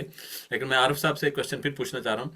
आरिफ साहब, गवर्नमेंट इस चीज़ के ऊपर, गवर्नमेंट ऑफ पाकिस्तान किस तरीके से कार्बन मार्केट्स को डील कर रही है? कोई पाकिस्तान में इसकी एग्जांपल है, कुछ आप बताना चाहें तो जी please, over to you. Government की तरफ से 2-3 चीज़ें हैं जो कि हम पॉज़िटिव नंबर्स भी सॉरी आरिफ का ही हिसाब से जी जी, जी, मेरा आरिफ ख्याल है आरिफ के साथ क्वेश्चन को फिर हिसाब फिर से आपकी तरफ आएंगे। जी ज़ाहिर जी जी जी। थैंक यू वेरी जी मच जी। सर, इस वक्त तो मौजूद चंद ही एग्जांपल्स हैं पाकिस्तान में। एक तो जो ब्लू कार्बन का प्रोजेक्ट है मैंग्रोव्स का, that is the only project इस वक्त पाकिस्तान में जो चल रहा है। इसके अलावा पाकिस्तान इस वक्त बड़ी तेजी के साथ कार्बन मार्केट पॉलिसी गाइडलाइंस का जो है वो ड्राफ्ट फाइनल करने जा रहा है। मैं खुद उस कमेटी का हिस्सा हूँ और क्लाइमेट चेंज काउंसिल की 2-3 मीटिंग्स भी उसके अंदर हुई हैं। ड्राफ्ट के ऊपर अभी फाइनल डिस्कशंस जारी हैं और उम्मीद ये है कि आने वाले कुछ हफ्तों में ये ड्राफ्ट जो है ये फाइनल हो जाएगा। गवर्नमेंट इज वेरी मच कीन। उसने ये सेंस कर लिया है कि this is a carbon is a natural asset है, एक नेशनल एसेट है, और इसको किस तरीके से हम जो है वो मार्केट में सेल कर सकते हैं, both for the compliance market and both for the and as well as for the voluntary market. तो ये कार्बन मार्केट पॉलिसी गाइडलाइंस जो हैं ये तमाम सेक्टर्स का अहाता करेंगी। इंडस्ट्री की गई जो मेजर इंडस्ट्रीज हैं जैसे सीमेंट है, स्टील है, फर्टिलाइजर है, इस किस्म की इंडस्ट्रीज का। फिर ट्रांसपोर्टेशन में जैसे ई व्हीकल्स की बातें हो रही हैं वो, फिर जो रिन्यूएबल्स की बातें हैं एनर्जी में, जैसे कि पाकिस्तान ने एनडीसी के अंदर भी कमिट किया है 60% स्विचिंग टू रिन्यूएबल। तो इन चीज़ों के ऊपर तो अच्छा खासा जो है वो चीज़ें चल रही हैं। लेकिन problem agriculture is holding huge potential in my opinion, but problem here in Pakistan is that land holding size is very very fragmented, बड़ा छोटा साइज है। तो जब तक इन चीज़ों को कोई कम्युनिटी फार्मिंग के एस्पेक्ट से ना देखा जाए, फार्मर्स को पूल ना किया जाए किसी इंटरवेंशन को, अगर वो एंटिटी कौन सी हो, साबी हो, गवर्नमेंट इटसेल्फ हो, अगर गवर्नमेंट का प्रोग्राम है कि अगर 5000 ट्यूबवेल्स को सोलराइज करना है तो उस सोलराइजेशन से कितनी चीजें जो हैं, कितनी एमिशंस कर्टेल होंगी, उसको मार्केट किया जा सकता है। So government's intentions are there. Agriculture is also part of the sectors that are mentioned in the carbon market policy guidelines. जी और आने वाले हफ्तों में इंशाल्लाह आप सुनेंगे कि ये चीज़ें जो हैं वो मार्केट की मैकेनिज्म के हवाले से ये बननी शुरू हो जाएंगी। कौशिक आर साहब, यहाँ पे आपको जो रोकते हैं जो जो सबसे सर। ज्यादा जरूरी चीज है वो ये है कि थर्ड पार्टी इवैल्यूएशन, मॉनिटरिंग के मैकेनिज्म्स, ट्रांसपेरेंसी। उसके लिए गवर्नमेंट को इनिशिएटिव ये लेना है, एक कार्बन रजिस्ट्री बनानी है। GCISE में हमने MRV सेटअप बनाया हुआ है for green house gas emissions and NDC tracking. But we are ready कि जी हम कार्बन रजिस्ट्री को भी होस्ट करें, और जहाँ जहाँ पे कोई कार्बन एमिशन रिडक्शन के प्रोजेक्ट्स चल रहे हैं उनका डेटाबेस हमारे पास अगर आए तो बेस लाइन के साथ उसको कंपेयर करते हुए तो हम फैसिलिटेट करें, either it's a farmer community और इंडस्ट्रियलिस्ट और whatever. But future no as Arif Alauddin साहब has mentioned is going to be very very tricky. ये CBDM आ गया है, कार्बन बॉर्डर ट्रेडिंग मैकेनिज्म का जो कंपल्शंस आई हैं। अभी तक तो टेक्सटाइल वाले जरा ज्यादा मोटिवेटेड नजर आते हैं क्योंकि उसके ऊपर GSP की ऑब्लिगेशन हैं, तो उन्होंने अपनी एक्सपोर्ट को मेंटेन करना है, तो वो इस किस्म की चीज़ों में जा रहे हैं। लेकिन आने वाले दिनों में जब आपकी एग्रीकल्चर की कमोडिटीज़ भी इस चीज़ों में आनी शुरू हो जाएंगी, then it will be real problem. और हमें इन 1-2 सालों के अंदर अंदर अपने फार्मर को, एग्रीकल्चर सेक्टर को वो तैयार करना है जी। डॉक्टर साहब बहुत शुक्रिया, आप यहीं पर रुकें। हमारे उस्ताद मोहतरम प्रोफेसर मुमताज़ चीमा साहब ने हाथ खड़ा किया, उनका सवाल चीमा पूछते साहब हैं। मेरे भी उस्ताद हैं जी, बड़े अरसे के जी बाद मैं सर की आवाज़ चीमा सुनूंगा। साहब फोटो ऑन करो सर जी, साहब देखिए जरा। सर जी ये थैंक यू उस्ताद का लफ्ज़ जी। चीमा ठीक साहब नहीं, कहंदा है बड़ा बड़ा उस्ताद है नहीं नहीं सर, नहीं उस्ताद नहीं सर, इधर बैठक मैं है कि तामस चल लेकिन रियली गोहीर ग्रेट साहब बहुत माशाल्लाह मैं बड़ी देर बाद ਇਹਨਾਂ ਨਾਲ ਵੇਖ ਰਿਹਾ ਇਹਨਾਂ ਨੂੰ ਤੇ ਚੁੱਕੇ PhD ਕਰਦੇ ਹੁੰਦੇ ਸਨ ਜਦੋਂ ਮੈਂ ਸੀ ਉੱਥੇ ਤੇ ਮਾਸ਼ਾਅੱਲਾ ਬੜੇ ਪੋਟੈਂਸ਼ੀਅਲ ਬੜੇ ਟੈਲੈਂਟਡ ਨੇ। ਅੱਲਾਹ ਤਾਲਾ ਇਹਨਾਂ ਨੂੰ ਹੋਰ ਮਜ਼ੀਦ ਕੰਮ ਕਰਨ ਦੀ ਤੌਫੀਕ ਦੇਵੇ ਤੇ ਇਹਨਾਂ ਨੂੰ ਕੰਟਰੀਬਿਊਟ। ਮੇਰਾ ਇੱਕ ਸਵਾਲ ਚੁੱਕੇ ਗੱਲ ਕਰ ਰਹੇ ਸਨ ਤੇ ਮੈਂ ਪੁੱਛਣਾ ਚਾਹ ਰਿਹਾ ਕਿਉਂਕਿ ਹਰ ਮੁਲਕ ਦੀ ਆਪਣਾ ਗੋਹੀਰ ਸਾਹਿਬ ਇਨਵੈਂਟਰੀ ਕੋਈ ਨਾ ਕੋਈ ਲੋਕਾਂ ਨੇ ਬਣਾਈ ਹੋਈ, ਪਤਾ ਨਹੀਂ ਪੰਜਾਬੀ ਠੀਕ ਹੈ ਡਾਕਟਰ ਸਾਹਿਬ, ਕੋਈ ਪ੍ਰੋਬਲਮ तो नहीं हो रहा? हाँ जी, बेहतर है। सर जितना मर्जी बोलो, ठीक है। ओके बैठक काफी लतीफा भी सुना सकते सर जी। ਉਹ ਚੁੱਕੇ ਬੈਠਕ ਹੈ ਨਾ ਤੇ ਮੈਂ ਕਿਹਾ ਚਲੋ ਫਿਰ ਬੈਠਕ ਤੇ ਸੀ ਪੰਜਾਬੀ ਚ ਗੱਲ लतीफा ਕਰ भी ਲੈਣਾ। सुना सकते, थैंक यू। ਤੇ ਮੈਂ ਚੁੱਕੇ ਤੁਸੀਂ ਹੁਣ ਚੁੱਕੇ ਸੈਟਅਪ ਦੇ ਵਿੱਚ ਸਿਸਟਮ ਦੇ ਵਿੱਚ ਉਹ ਤੇ ਮੈਂ ਚਾਹ ਰਿਹਾ ਸੀ ਥੋੜਾ ਇਨਫੋਰਮੇਸ਼ਨ ਲੈ ਲਈਏ सर। ਕਿ ਸਾਰੇ ਮੁਲਕਾਂ ਨੇ ਇਨਵੈਂਟਰੀ ਬਣਾਈ ਹੈ, ਚਲੋ ਇੰਡਸਟਰੀ ਵਾਈਜ਼ ਦੇ ਹੈ ਕਿਉਂਕਿ ਅਸੀਂ ਸਾਡਾ ਚ ਕੋਈ ਡਾਇਰੈਕਟ ਐਗਰੀਕਲਚਰ ਨਾਲ ਤਲਕ ਹੈ। ਐਗਰੀਕਲਚਰ ਇੰਡਸਟਰੀ ਦੀ ਕੀ ਕੰਟਰੀਬਿਊਸ਼ਨ ਕਿੰਨੀ ਹੈ? ਮਸਲਨ ਜਿਵੇਂ ਗਲੋਬਲੀ ਅਸੀਂ ਕਹਿੰਦੇ ਆ ਕਿ 22 ਤੋਂ 25% ਹੈ ਫॉर ਐਗਜ਼ਾਮਪਲ। ਮੈਂ ਕੈਨੇਡਾ ਦੀ ਗੱਲ ਕਰਨਾ ਸੀ ਕਹਿੰਦੇ 8 to 10% say for example. Pakistan the Ki inventory ਵੈਸੇ ਅਗਰ ਵੇਖਿਆ ਜਾਏ ਐਗਰੀਕਲਚਰ ਦੀ ਪਾਰਟਿਕੂਲਰਲੀ? सर एग्रीकल्चर सर तुसी मिस किया शुरू वाला पार्ट सेगा हुन डॉक्टर साहब दोबारा दस एग्रीकल्चर ठीक सर ਅੱਛਾ ਸੌਰੀ मैं ਮੈਂ ਉਹ ਲੇਟ ਹੋ ਗਿਆ, ਮੈਂ ਸੌਰੀ ਮੈਂ ਤੁਹਾਡੇ ਤੋਂ ਬਾਕੀ ਲੋਕਾਂ ਦਾ ਟਾਈਮ ਜ਼ਾਇਆ ਕਰ ਰਿਹਾ ਵਿੱਚ। ਸਰ नहीं ਤੁਹਾਨੂੰ ਸਵਾਲ ਮਿਲ ਜਾਏਗਾ। ਉਹ ਕਹਿੰਦੇ ਨੇ ਨਾ ਸਰ, ਉਸਤਾਦ ਅੱਛੇ ਹੋਣ ਤੇ ਸ਼ਾਗਿਰਦਾਂ ਨੂੰ ਕਿਸੇ ਬੰਨੇ ਕੰਡੇ ਲਾਉਂਦੇ ਆ। ਮੈਂ ਸਰ ਜਦੋਂ GCISE ਚ ਆਇਆ ਤੇ ਉਦੋਂ ਗ੍ਰੀਨ ਹਾਊਸ ਗੈਸ ਇਨਵੈਂਟਰੀ ਕੋਈ ਨਹੀਂ ਸੀ ਬਣਾਉਂਦਾ। ਆਰਿਫ ਅਲਾਉਦੀਨ ਸਾਹਿਬ ਬੈਠੇ ਨੇ, ਜਾਣਦੇ ਨੇ ਕਿ 1994 ਦੀ ਇਨਵੈਂਟਰੀ ਐਲਗੈਸ ਨੇ ਬਣਾਈ ਸੀ, ਜਿਹਨੂੰ ਅਸੀਂ 2003 ਦੇ ਵਿੱਚ ਰਿਪੋਰਟ ਕੀਤਾ ਸੀਗਾ ਆਪਣੀ ਪਾਕਿਸਤਾਨ ਦੀ ਫਰਸਟ ਨੈਸ਼ਨਲ ਕਮਿਊਨੀਕੇਸ਼ਨ ਦੇ ਵਿੱਚ। 2015 ਚ ਮੈਨੂੰ ਮੌਕਾ ਮਿਲਿਆ, ਪੈਰਿਸ ਕਲਾਈਮੇਟ ਚੇਂਜ ਕਾਨਫਰੰਸ ਚ ਜ਼ਾਹਿਦ ਅਹਿਮਦ ਸਾਹਿਬ ਮੈਨੂੰ ਲੈ ਗਿਆ ਉਦੋਂ। ਤੇ ਦੈਨ ਆਈ ਰਿਅਲਾਈਜ਼ ਕਿ ਅਸੀਂ ਤੇ ਬਹੁਤ ਪਿੱਛੇ ਆ, ਸਾਨੂੰ ਤਾਂ ਆਪਣੀ ਇਨਵੈਂਟਰੀਜ਼ ਵੀ ਬਣਾਉਣੀਆਂ ਪੈਣੀਆਂ। ਤੇ ਮੈਂ ਇਸ ਪ੍ਰੋਸੈਸ ਨੂੰ GCISE ਵਿੱਚ ਸਟ੍ਰੀਮਲਾਈਨ ਕੀਤਾ। ਅਸੀਂ 2011-12 ਦੀ ਇਨਵੈਂਟਰੀ ਬਣਾਈ, 15 ਦੀ ਬਣਾਈ, 18 ਦੀ ਬਣਾਈ, ਹੁਣ 21 ਦੀ ਫਾਈਨਲ ਕੀਤੀ ਹੈ ਸਰ। ਲੇਕਿਨ ਮੈਂ ਚਾਹੁੰਦਾ ਆ ਕਿ ਮੇਰੇ ਅਗਰ ਜਿਹੜੇ ਪ੍ਰੋਵਿੰਸ਼ੀਅਲ ਪਾਰਟਨਰਸ ਨੇ ਔਰ ਫੈਡਰਲ ਪਾਰਟਨਰਸ ਨੇ, ਅਗਰ ਉਹਨਾਂ ਦੇ ਨਾਲ MOUs ਹੋ ਜਾਣ ਮੇਰੇ ਅਦਾਰੇ ਦੇ ਨੇ, ਤੇ ਮੈਂ ਅੱਜ ਕੱਲ ਆਪਣੀ ਗਵਰਨਮੈਂਟ ਦੇ ਪਿੱਛੇ ਇਸੇ ਗੱਲ ਨੂੰ ਪਿਆ ਆ ਕਿ ਮੈਂ ਇਹਨੂੰ ਈਅਰਲੀ ਬੇਸਿਸ ਤੇ ਲੈ ਕੇ ਆਉਣਾ ਚਾਹੁੰਦਾ ਆ। ਸਰ ਨੇ ਗੱਲ ਕੀਤੀ ਕਾਰਬਨ ਜਿਹੜੇ ਸੀ ਨਾ CBDR the, common but ਡਿਫਰੈਂਸ਼ੀਏਟਡ responsibilities 1992 UNFCCC। ਫਿਰ ਬਾਅਦ ਦੇ ਵਿੱਚ ਉਹਦੇ ਨਾਲ RC ਦਾ ਲਫ਼ਜ਼ ਲੱਗ ਗਿਆ ਜਦੋਂ ਇੰਡੀਆ ਔਰ ਚਾਈਨਾ ਨੇ ਵੀ ਗਰੋ ਕਰਨਾ ਸ਼ੁਰੂ ਕਰਤਾ, ਰਿਸਪੈਕਟਿਵ ਕੈਪੇਬਿਲਿਟੀਜ਼ ਦਾ ਵਰਡ ਲੱਗਦਾ। ਲੇਕਿਨ ਪੈਰਿਸ ਐਗਰੀਮੈਂਟ ਨੇ ਇਹ NX ਔਰ ਨਾਨ NX 1 ਦੀ ਤਮੀਜ਼ ਨੂੰ ਖਾਤਰਖਾਹ ਕੰਮ ਕਰ ਦਿੱਤਾ। ਜਦੋਂ BTR ਦਾ ਕਨਸੈਪਟ ਆ ਗਿਆ, ਬਾਇਨਿਅਲ ਟੈਕਨੀਕਲ ਟ੍ਰਾਂਸਪੇਰੈਂਸੀ ਰਿਪੋਰਟਸ ਜਿਹੜੀਆਂ ਹਰ 2 ਸਾਲ ਬਾਅਦ ਕੰਟਰੀਜ਼ ਨੂੰ ਦੇਣੀਆਂ, ਇਹਦਾ ਮਤਲਬ ਹਰ 2 ਸਾਲ ਬਾਅਦ ਤੇ ਇਨਵੈਂਟਰੀ ਬਣਾਉਣੀ ਹੈ। ਤੇ ਮੈਂ ਸਰ ਪਾਕਿਸਤਾਨ ਨੂੰ ਉਸ ਸਟੇਜ ਤੇ ਲੈ ਕੇ ਜਾਣਾ ਚਾਹੁੰਦਾ ਹਾਂ ਇਸ time, just like NX 1 country. ਸਾਡਾ ਇਨਵੈਂਟਰੀ ਦਾ ਸਾਈਕਲ ਹੋਵੇ, ਪਤਾ ਹੋਵੇ ਕਿ ਅਸੀਂ ਅਪ੍ਰੈਲ ਦੇ ਵਿੱਚ ਸਬਮਿਟ ਕਰਨੀ ਹੈ, ਅਸੀਂ ਅਕਤੂਬਰ ਚੋਂ ਕੰਮ ਸ਼ੁਰੂ ਕਰੀਏ। ਸਾਡਾ ਤੇ 1.25 ਸਾਲ ਦਾ ਤਾਂ ਲੈ ਗਈ ਹੈ। ਆਰਿਫ ਅਲਾਉਦੀਨ ਸਾਹਿਬ ਜ਼ਿਆਦਾ ਬਿਹਤਰ ਦੱਸ ਸਕਦੇ ਨੇ ਕਿ ਅਗਰ ਮੈਨੂੰ 2024 ਦਾ એનર્ਜੀ ਦਾ ਡਾਟਾ ਚਾਹੀਦਾ ਤਾਂ ਅਗਲੇ ਸਾਲ 2025 ਅਗਸਤ ਦੇ ਵਿੱਚ ਮੈਨੂੰ ਮਿਲਣਾ। ਇਹ ਡਾਟਾ ਲੈ ਕੇ ਮੈਂ ਕਿਸ ਤਰ੍ਹਾਂ ਕਵਰ ਕਰਨਾ। ਇਸੇ ਤਰੀਕੇ ਨਾਲ ਫੈਡਰਲ ਬਿਊਰੋ ਆਫ ਸਟੈਟਿਸਟਿਕਸ ਜਿਹੜਾ ਐਗਰੀਕਲਚਰ ਦਾ ਡਾਟਾ ਦਿੰਦਾ ਉਹ ਵੀ ਮੋਰ ਔਰ ਲੈਸ ਸਵਾ ਸਾਲ ਤੋਂ ਬਾਅਦ ਦਿੰਦਾ। ਇਹਨਾਂ ਚੀਜ਼ਾਂ ਨੂੰ ਹੁਣ ਸਟੈਟਿਸਟਿਕ ਡਿਵੀਜ਼ਨ ਦੇ ਨਾਲ ਅਸੀਂ ਕੰਮ ਕਰ ਰਹੇ ਹਾਂ, ਬਲਕਿ ਅਸੀਂ ਹੁਣ এনवायरमेंटल ਇੰਡੀਕੇਟਰਸ ਦੇ ਨਾਮ ਤੋਂ ਉਹਨਾਂ ਨੇ ਇੱਕ ਪਬਲਿਸ਼ਿੰਗ ਸ਼ੁਰੂ ਕੀਤੀ ਹੈ, 5 ਸਾਲ ਬਾਅਦ ਕਰਦੇ ਆ। ਇਹਦੀ ਫ੍ਰੀਕੁਐਂਸੀ ਵੀ ਅਸੀਂ 2 ਸਾਲ ਬਾਅਦ ਕਰਵਾਉਣ ਲੱਗੇ ਹਾਂ। ਉਹਨਾਂ ਨੂੰ ਕੁਝ ਇੰਡੀਕੇਟਰਸ ਦਿੱਤੇ ਆ। तो sir inventory segment is very much on. I can share with you after this meeting के जी इन्वेंट्रीज ਤੁਹਾਡੀਆਂ 1994 ਚ 174 ਮਿਲੀਅਨ ਟਨ ਸੀਗੀਆਂ, ਹੁਣ ਇਸ ਟਾਈਮ ਤੁਹਾਡੀਆਂ 517 ਮਿਲੀਅਨ ਟਨ ਐਮਿਸ਼ਨਸ ਨੇ। ਪਹਿਲੇ એનર્ਜੀ ਜਿਹੜਾ ਸੀ ਉਹਦਾ ਸ਼ੇਅਰ ਜ਼ਿਆਦਾ ਹੁੰਦਾ ਸੀ, ਲੇਕਿਨ 2018 ਤੋਂ ਐਗਰੀਕਲਚਰ ਦਾ ਸ਼ੇਅਰ ਜਿਹੜਾ ਸੀ ਉਹ ਜ਼ਿਆਦਾ ਹੋਣਾ ਸ਼ੁਰੂ ਹੋ ਗਿਆ। ਲੇਕਿਨ ਉਹ ਜ਼ਿਆਦਾ ਸਿਰਫ ਇਸ ਵਾਸਤੇ ਨਹੀਂ ਹੋਇਆ ਕਿ ਸਾਰੀ ਐਗਰੀਕਲਚਰ ਦੀ ਐਕਟੀਵਿਟੀਜ਼ ਵਧੀਆਂ, ਬਲਕਿ ਇਹ ਚੂੰਕਿ ਇਨਵੈਂਟਰੀਜ਼ ਟਰਾਂਸਪੇਰੈਂਸੀ ਦੇ ਐਲੀਮੈਂਟ ਨੂੰ ਫੋਲੋ ਕਰਦੇ ਹੋਏ ਇੰਟਰਨੈਸ਼ਨਲ ਸਟੈਂਡਰਡਸ ਨੂੰ ਮੀਟ ਕਰਨੀਆਂ ਹੁੰਦੀਆਂ, ਉਹਨਾਂ ਨੇ ਐਗਰੀਕਲਚਰ ਤੇ forestry and other land use ਨੂੰ ਇਕੱਠਾ ਕਰਦਾ ਐਫਲੂ ਦਾ ਸੈਕਟਰ ਬਣ ਗਿਆ। ਹੁਣ ਅਸੀਂ 2006 ਦੀਆਂ ਆਈਪੀਸੀਸੀ ਦੀਆਂ ਰਿਫਾਈਨਡ ਗਾਈਡਲਾਈਨਸ ਜਿਹੜੀਆਂ ਨੇ ਉਹ ਜਾਰੀ ਕਰਦੇ ਹਾਂ, ਉਹਦੇ ਉੱਪਰ ਕੰਮ ਕਰਦੇ ਹਾਂ।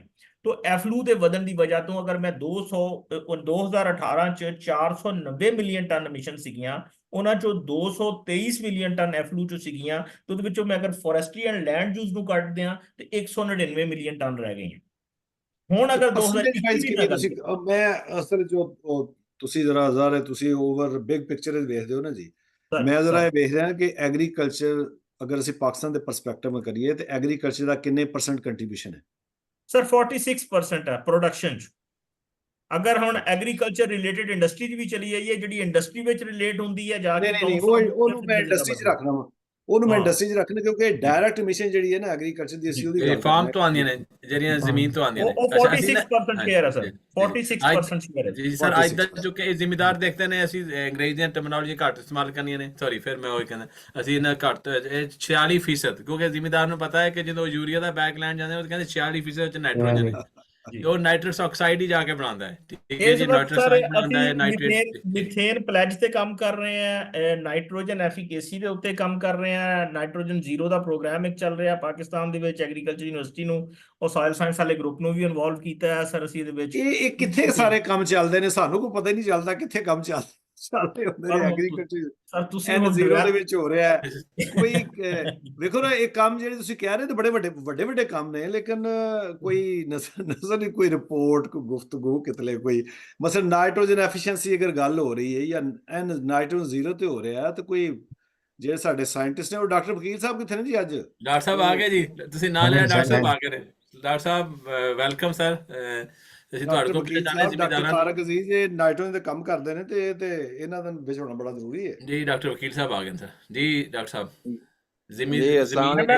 ਕੁਝ ਦਿਨ ਪਹਿਲੇ ਜੀ ਮੈਂ ਇਹਨਾਂ ਦਾ ਨਾਈਟ੍ਰੋਜਨ ਰੋਡ ਮੈਪ ਦੇ ਉੱਪਰ ਕਮੈਂਟਸ ਦਿੱਤੇ ਨੇ ਜੀ, ਇਹ nitrogen road map Pakistan submit ਕਰ ਰਿਹਾ ਜੀ ਵੈਰੀ ਸੂਨ ਇਨਸ਼ਾਅੱਲਾ ਜੀ। ਵਕੀਲ ਸਾਹਿਬ ਸਰ, ਵਕੀਲ ਸਾਹਿਬ ਮੈਂ ਪੁੱਛਿਆ ਇਹਨਾਂ ਨੂੰ, ਗੋਹੀਰ ਸਾਹਿਬ ਨੂੰ, ਉਹ ਗੱਲ ਹੋ ਰਹੀ ਸੀ, ਮੈਂ ਕਿਹਾ ਤੁਸੀਂ ਇਨਵੈਂਟਰੀ ਬਣਾ ਰਹੇ ਹੋ, ਹੁਣ ਪਤਾ ਲੱਗਿਆ ਕਹਿੰਦੇ ਨੇ 46% ਹੈ ਗ੍ਰੀਨ ਹਾਊਸ ਗੈਸ ਐਮਿਸ਼ਨ ਜਿਹੜਾ ਹੈ ਹੋ ਰਹੀਆਂ ਨੇ ਐਗਰੀਕਲਚਰ ਦੀ ਵਜ੍ਹਾ ਤੋਂ, direct green house gas emission ਜਿਹੜੀਆਂ ਨੇ, ਤੇ ਉਹ ਜ਼ਾਹਰ ਹੈ ਅਗਰ ਇਹ ਪਤਾ ਹੋਵੇ ਕਿ ਪਿਛਲੇ ਸਾਲ ਇੰਨਾ ਸੀ ਜਾਂ ਅਗਲੇ ਸਾਲ ਜਿਹੜਾ ਇਨਕਰੀਜ਼ ਇੰਨੇ % ਹੋਇਆ ਹੈ, ਜਾਂ ਉਸ ਹਿਸਾਬ ਨਾਲ ਜਿਹੜੇ ਫਿਰ ਸਾਇੰਟਿਸਟ ਨੇ ਜਾਂ ਬਾਕੀ ਲੋਕ ਨੇ ਜਿਹੜੇ ਐਗਰੀਕਲਚਰ ਪਾਲਿਸੀ ਮੇਕਰ ਨੇ, ਉਹ ਫਿਰ ਕੋਈ ਆਪਣਾ ਨਾ ਜੀ ਡਿਜ਼ਾਈਨ ਕਰਨ, ਕੋਈ ਡਿਵੈਲਪ ਕਰਨ, ਜਿਹੜਾ ਅਗਲੇ ਜੀ ਕੀ ਅਸੀਂ ਕਰਨਾ ਹੈ ਤਾਂ ਕਿ ਅਸੀਂ ਉਹਨਾਂ ਨੂੰ ਘਟਾਈਏ। ਤੇ ਮੈਂ ਕਿਹਾ ਇੱਥੇ ਤੇ ਡਾਕਟਰ ਵਕੀਲ ਸਾਹਿਬ ਦਾ ਰੋਲ ਹੈ ਜ਼ਰਾ ਸਾਰਾ ਇੱਥੇ। ਵਕੀਲ ਸਾਹਿਬ ਆ ਗਏ ਜੀ। ਵਕੀਲ ਸਾਹਿਬ ਜੀ ਮੈਂ ਵੀ ਹੋਣੀ ਸ਼ਾਮਲ ਹੋਇਆ ਤੇ ਆਪਣੇ ਗੋਹੀਰ ਸਾਹਿਬ ਦੀ ਮੈਂ ਥੋੜੀ ਜਿਹੀ ਗੁਫ਼ਤਗੂ ਸੁਣੀ ਹੈ। ਤੇ ਅਗਰ ਆਪਣਾ ਫੋਟੋ ਲਾਓ ਜੀ ਡਾਕਟਰ ਸਾਹਿਬ, ਫੋਟੋ ਲਾਓ, ਤੁਹਾਡਾ ਫੋਟੋ ਦੇਖੀਏ।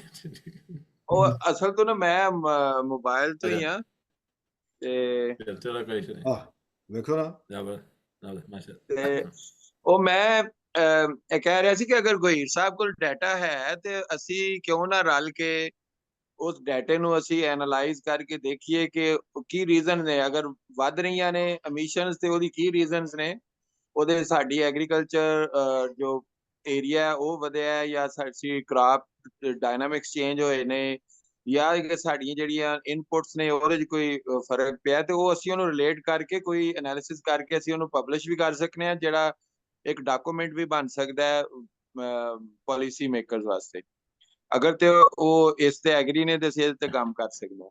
ਦੂਸਰਾ ਜਿਹੜਾ ਨਾਈਟ੍ਰੋਜਨ ਦਾ ਤੁਸੀਂ ਕਿਹਾ, ਦੇਖੋ ਜੀ ਨਾਈਟ੍ਰੋਜਨ ਦੇ ਕੰਮ ਜਦੋਂ ਅਸੀਂ N0 ਸਰ ਉਹ ਤੇ ਪਾਲਿਸੀ ਵਾਲੀ ਗੱਲ ਸਰ ਹਾਂਜੀ ਜੀ ਅਗਰ ਜੀ ਅਗਰ ਅਸੀਂ N0 ਤੇ ਨਾਈਟ੍ਰੋਜਨ ਅਗਰ ਨਾਈਟ੍ਰੋਜਨ 0 ਤੇ ਅਸੀਂ ਇੱਕ ਵਰਕਸ਼ਾਪ ਕਰਵਾ ਲਈਏ, ਉਹਦੇ ਤੇ ਸਟੇਕ ਹੋਲਡਰਸ ਨੂੰ ਅਸੀਂ ਬੁਲਾ ਕੇ ਗੁਫ਼ਤਗੂ ਕਰ ਲਈਏ, ਤੇ ਇਹਦਾ ਮਤਲਬ ਹੈ ਕਿ ਅਸੀਂ ਕੰਮ ਸ਼ੁਰੂ ਕਰ ਦਿੱਤਾ ਹੈ।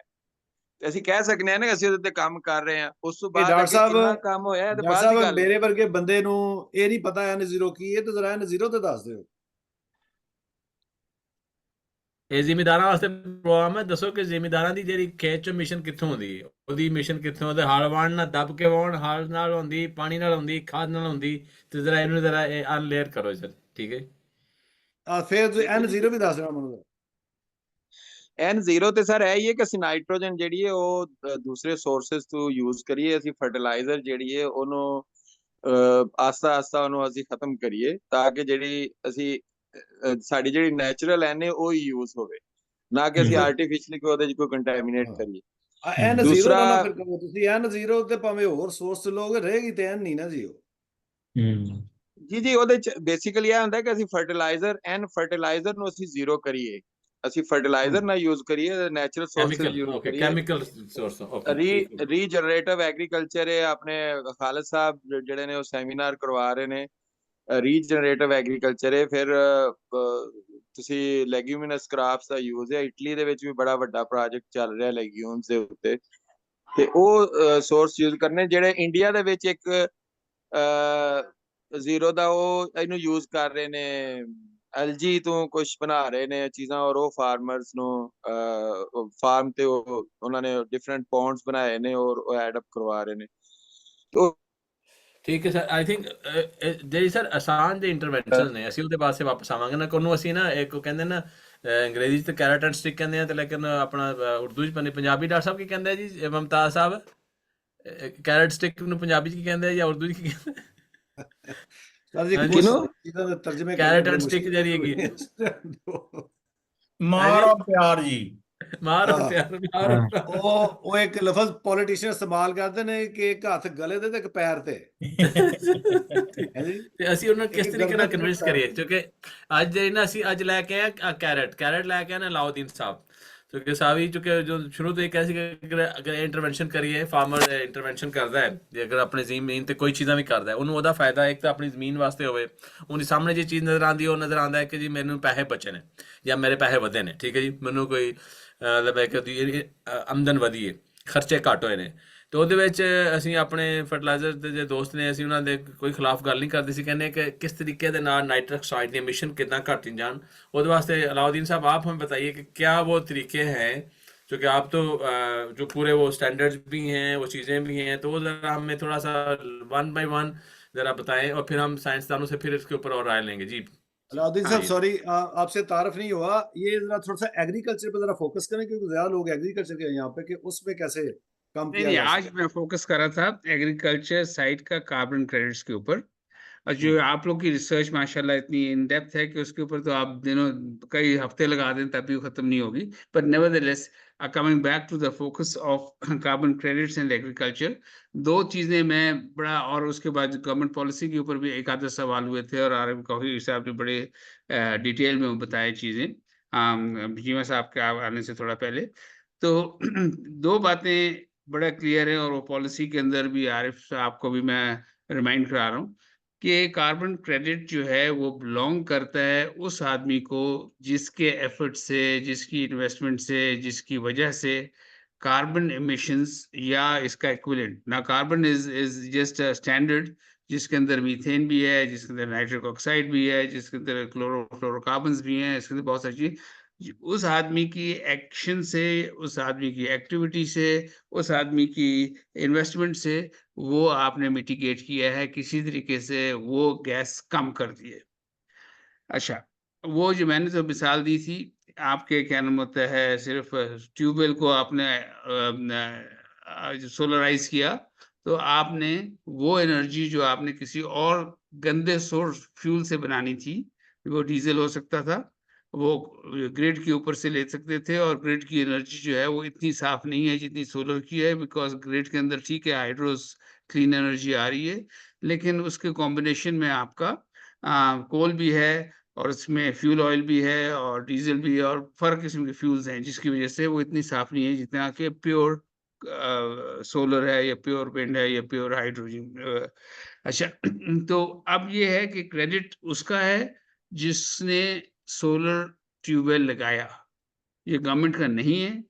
जिस ठीक है, अगर गवर्नमेंट उसको सब्सिडाइज करती है, गवर्नमेंट उसको इंसेंटिवाइज करती है, गवर्नमेंट उसको लोन्स वगैरह देती है, तो गवर्नमेंट उसके अंदर उसके साथ मिलके एग्रीमेंट शेयर कर सकती है। इसी तरीके से जब हम बात करेंगे कि दरख्त किसने लगाया और दरख्त लगाने की वजह से कितनी इमिशंस कम हुई, कितनी कार्बन डाइऑक्साइड कम हुई, तो जिसका दरख्त, जिसकी जमीन, उसका कार्बन। जो हम आरिफ साहब ने एग्जांपल दिया, हमें बहुत अच्छा एग्जांपल दिया ब्लू कार्बन का, और वो मैंग्रोव्स के ऊपर कर रहा है, लेकिन उसके अंदर एक थोड़ा सा जो डिफरेंशिएशन है कि वो सिंध के फॉरेस्ट डिपार्टमेंट ने किया और सिंध के फॉरेस्ट लैंड के ऊपर किया। सिंध की फॉरेस्ट लैंड हुकूमत पाकिस्तान की या हुकूमत सिंध की और अवाम की है, तो देयरफॉर वो सिंध गवर्नमेंट अपने आप को या गवर्नमेंट ऑफ पाकिस्तान क्लेम कर सकती है कि ये उनके क्रेडिट्स हैं और जिस तरीके से मर्जी वो उसको निगोशिएट कर सकती है।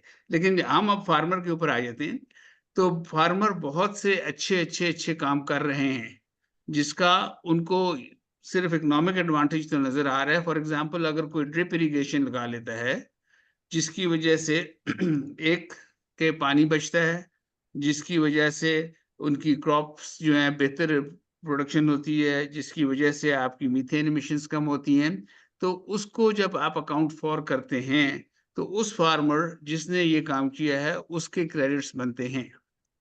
अब वो किस तरह गवर्नमेंट उसको सब्सिडाइज करेगी, किस तरह गवर्नमेंट उसको इंसेंटिवाइज करेगी, किस तरह हम उनके लिए क्रेडिट्स लेके आएंगे ताकि वो बेनिफिट उठा लें, वो मुझे लगता था कि आज की name of the game for this webinar, उसके ऊपर हमारा फोकस था।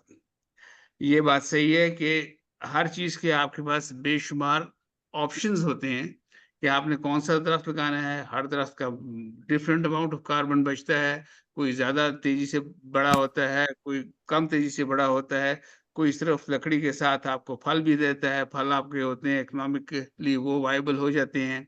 कोई चीजें ऐसी हैं कि जहाँ एग्रीकल्चर में आपको सिंगल क्रॉपिंग ऑफ राइस करते हैं तो कुछ और अमाउंट ऑफ एमिशंस निकलती हैं, डबल क्रॉपिंग ऑफ राइस करते हैं तब कोई और एमिशंस निकलती हैं। इसी तरीके से जब आप जला देते हैं जो फसल का लेफ्ट ओवर होता है, तो उसकी एमिशंस कुछ और होती हैं।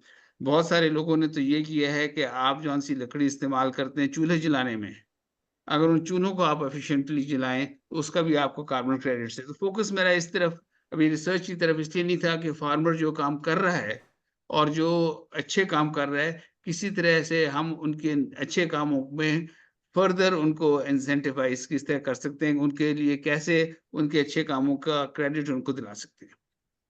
तो बाकी तो ये है कि आपने गोबर से किस तरह आपने बायोगैस बना लिया और बायोगैस का फ्यूल वो फर्टिलाइजर कहाँ इस्तेमाल कर लिया, और वो फर्टिलाइजर इस्तेमाल करने की वजह से कौन सा एक्चुअल फर्टिलाइजर जो आपने नेचुरल गैस से बनाना था या नाइट्रिक ऑक्साइड वगैरह का इस्तेमाल करना था, उसकी बचत हो गई।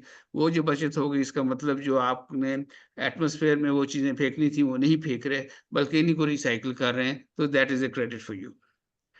तो हर फार्मर डिफरेंट किस्म के अच्छे काम कर रहा है, और वो अच्छे काम अगर हम बंडल अप कर लें तो हम उनके लिए क्रेडिट्स लेके आ सकते हैं, and I am sure government जो है उसको हमको इंसेंटिवाइज करेगी।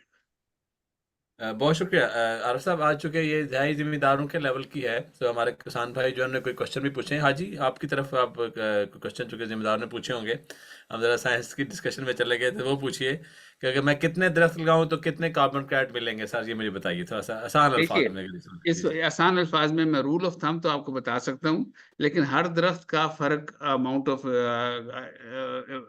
इमिशंस जो कि वो रिड्यूस करेगा, फर्क अमाउंट होगा। मसलन आपका नीम का दरख्त कुछ और करेगा, पॉपुलर का दरख्त कुछ और करेगा, लेकिन रूल ऑफ थंब पे आप समझिए 35 से 40 दरख्त के ऊपर आपको एक क्रेडिट मिलेगा पर ईयर, और वो लाइफ ऑफ द ट्रीज के लिए मिलेगा। हर साल आपको मिलता रहेगा, ये नहीं कि आपको एक दफा मिल जाएगा, आपको हर साल वो एक क्रेडिट जो है हर 30-35 दरख्तों के ऊपर मिल जाएगा। अब ये अच्छा और जी। बात है कि पॉपुलर में हो सकता है कि 30 से मिल जाए और नीम में हो सकता है 40 से मिल जाए, तो बट रूल ऑफ थंब में आप ये समझें कि 30 और 40 के बीच में आपको एक मिलेगी। बहुत शुक्रिया जी। हाँ जी, आपके पास सवाल है आज जी। जी बहुत शुक्रिया सर। क्वेश्चन तो बहुत सारे हैं किसानों की जानिब से, लेकिन कोशिश करेंगे कि टू द पॉइंट ही बात करें। तो सबसे पहले किसान का क्वेश्चन है कि हम राइस तो आजकल जैसे पाकिस्तान में उगाते हैं, फ्लड ही करते हैं पानी को, उससे तो काफी सारी एमिशंस होती हैं। सालाना उसमें कितनी हम कार्बन क्रेडिट जो है वो अचीव कर रहे हैं और उसका क्या इम्पैक्ट आ रहा है, इस हवाले से अलाउद्दीन साहब सर आप गाइड कीजिएगा। फॉर्चुनेटली इस वक्त पाकिस्तान में राइस सेक्टर से कोई कार्बन एमिशंस जो है रिडक्शन नहीं है आपके पास, हम्म। या अगर है भी तो वो क्लेम नहीं किया गया। India on the other hand claim कर रहा है और उसके हम्म। तकरीबन 15 से 20 कार्बन क्रेडिट्स पर हेक्टर जो है वो ले रहा है। पाकिस्तान में अभी ये नहीं हुआ, अब हम इसको किस तरह करेंगे, कितना करेंगे। इंडिया में तो डबल क्रॉपिंग ऑफ राइस है, हमारी तो ऑल्टरनेट क्रॉपिंग है ना, वीट राइस, उनका 2 राइसेस हैं जिस वगैरह। और दूसरा जो आपके ग्रुप ने भी शुरू किया है AWD, alternate wet and dry methods, उसके ऊपर भी आ सकते हैं। लेकिन नहीं, अनफॉर्चुनेटली पाकिस्तान ने अभी तक राइस सेक्टर में कोई नहीं दिया, ऑल्दो अपॉर्चुनिटीज बहुत ज्यादा हैं। जी सर बहुत शुक्रिया। सर इस हवाले से एक और किसान का सवाल है।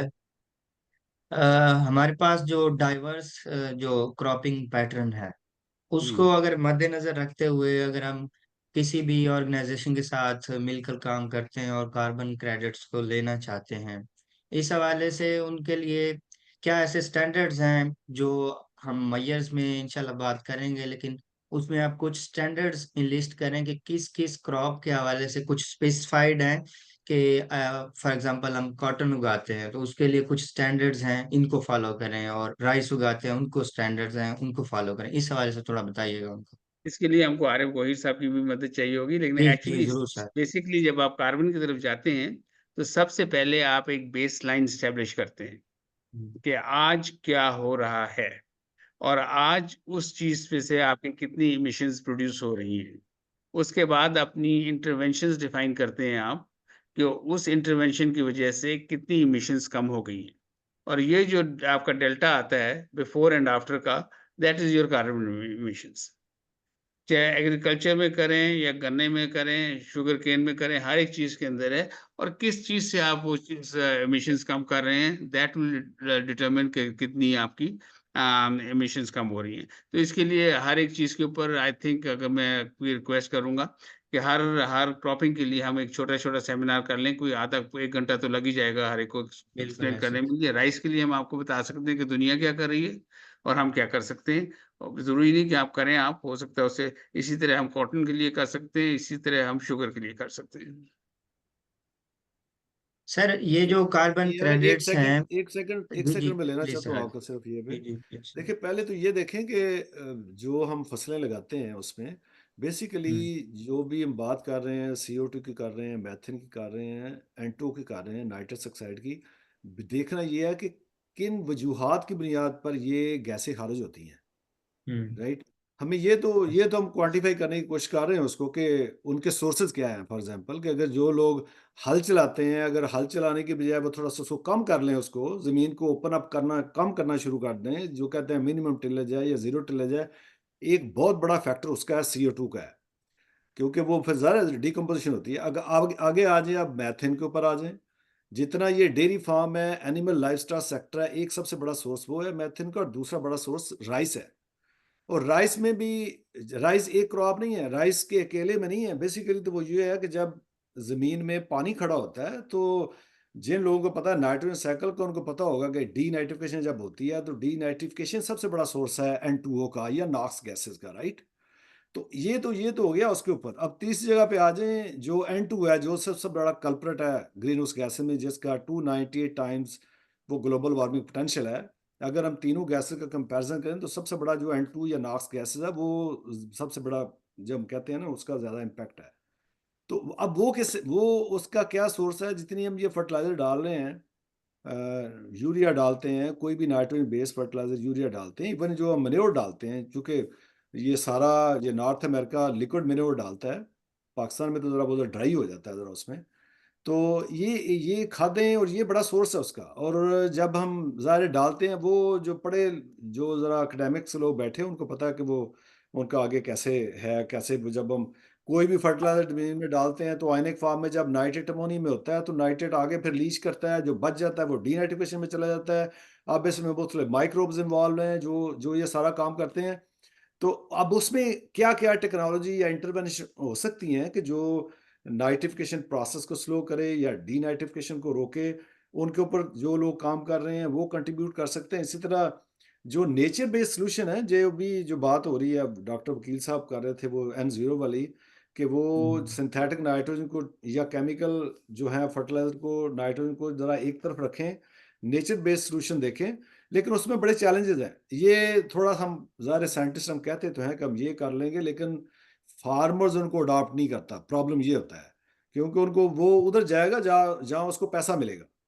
ठीक है ना जी? हम उसको बताते हैं, लेकिन देखें हम कई सालों से, पिछले 5-7 साल से, मैं भी इधर 8 साल से मगजमारी कर रहा हूँ।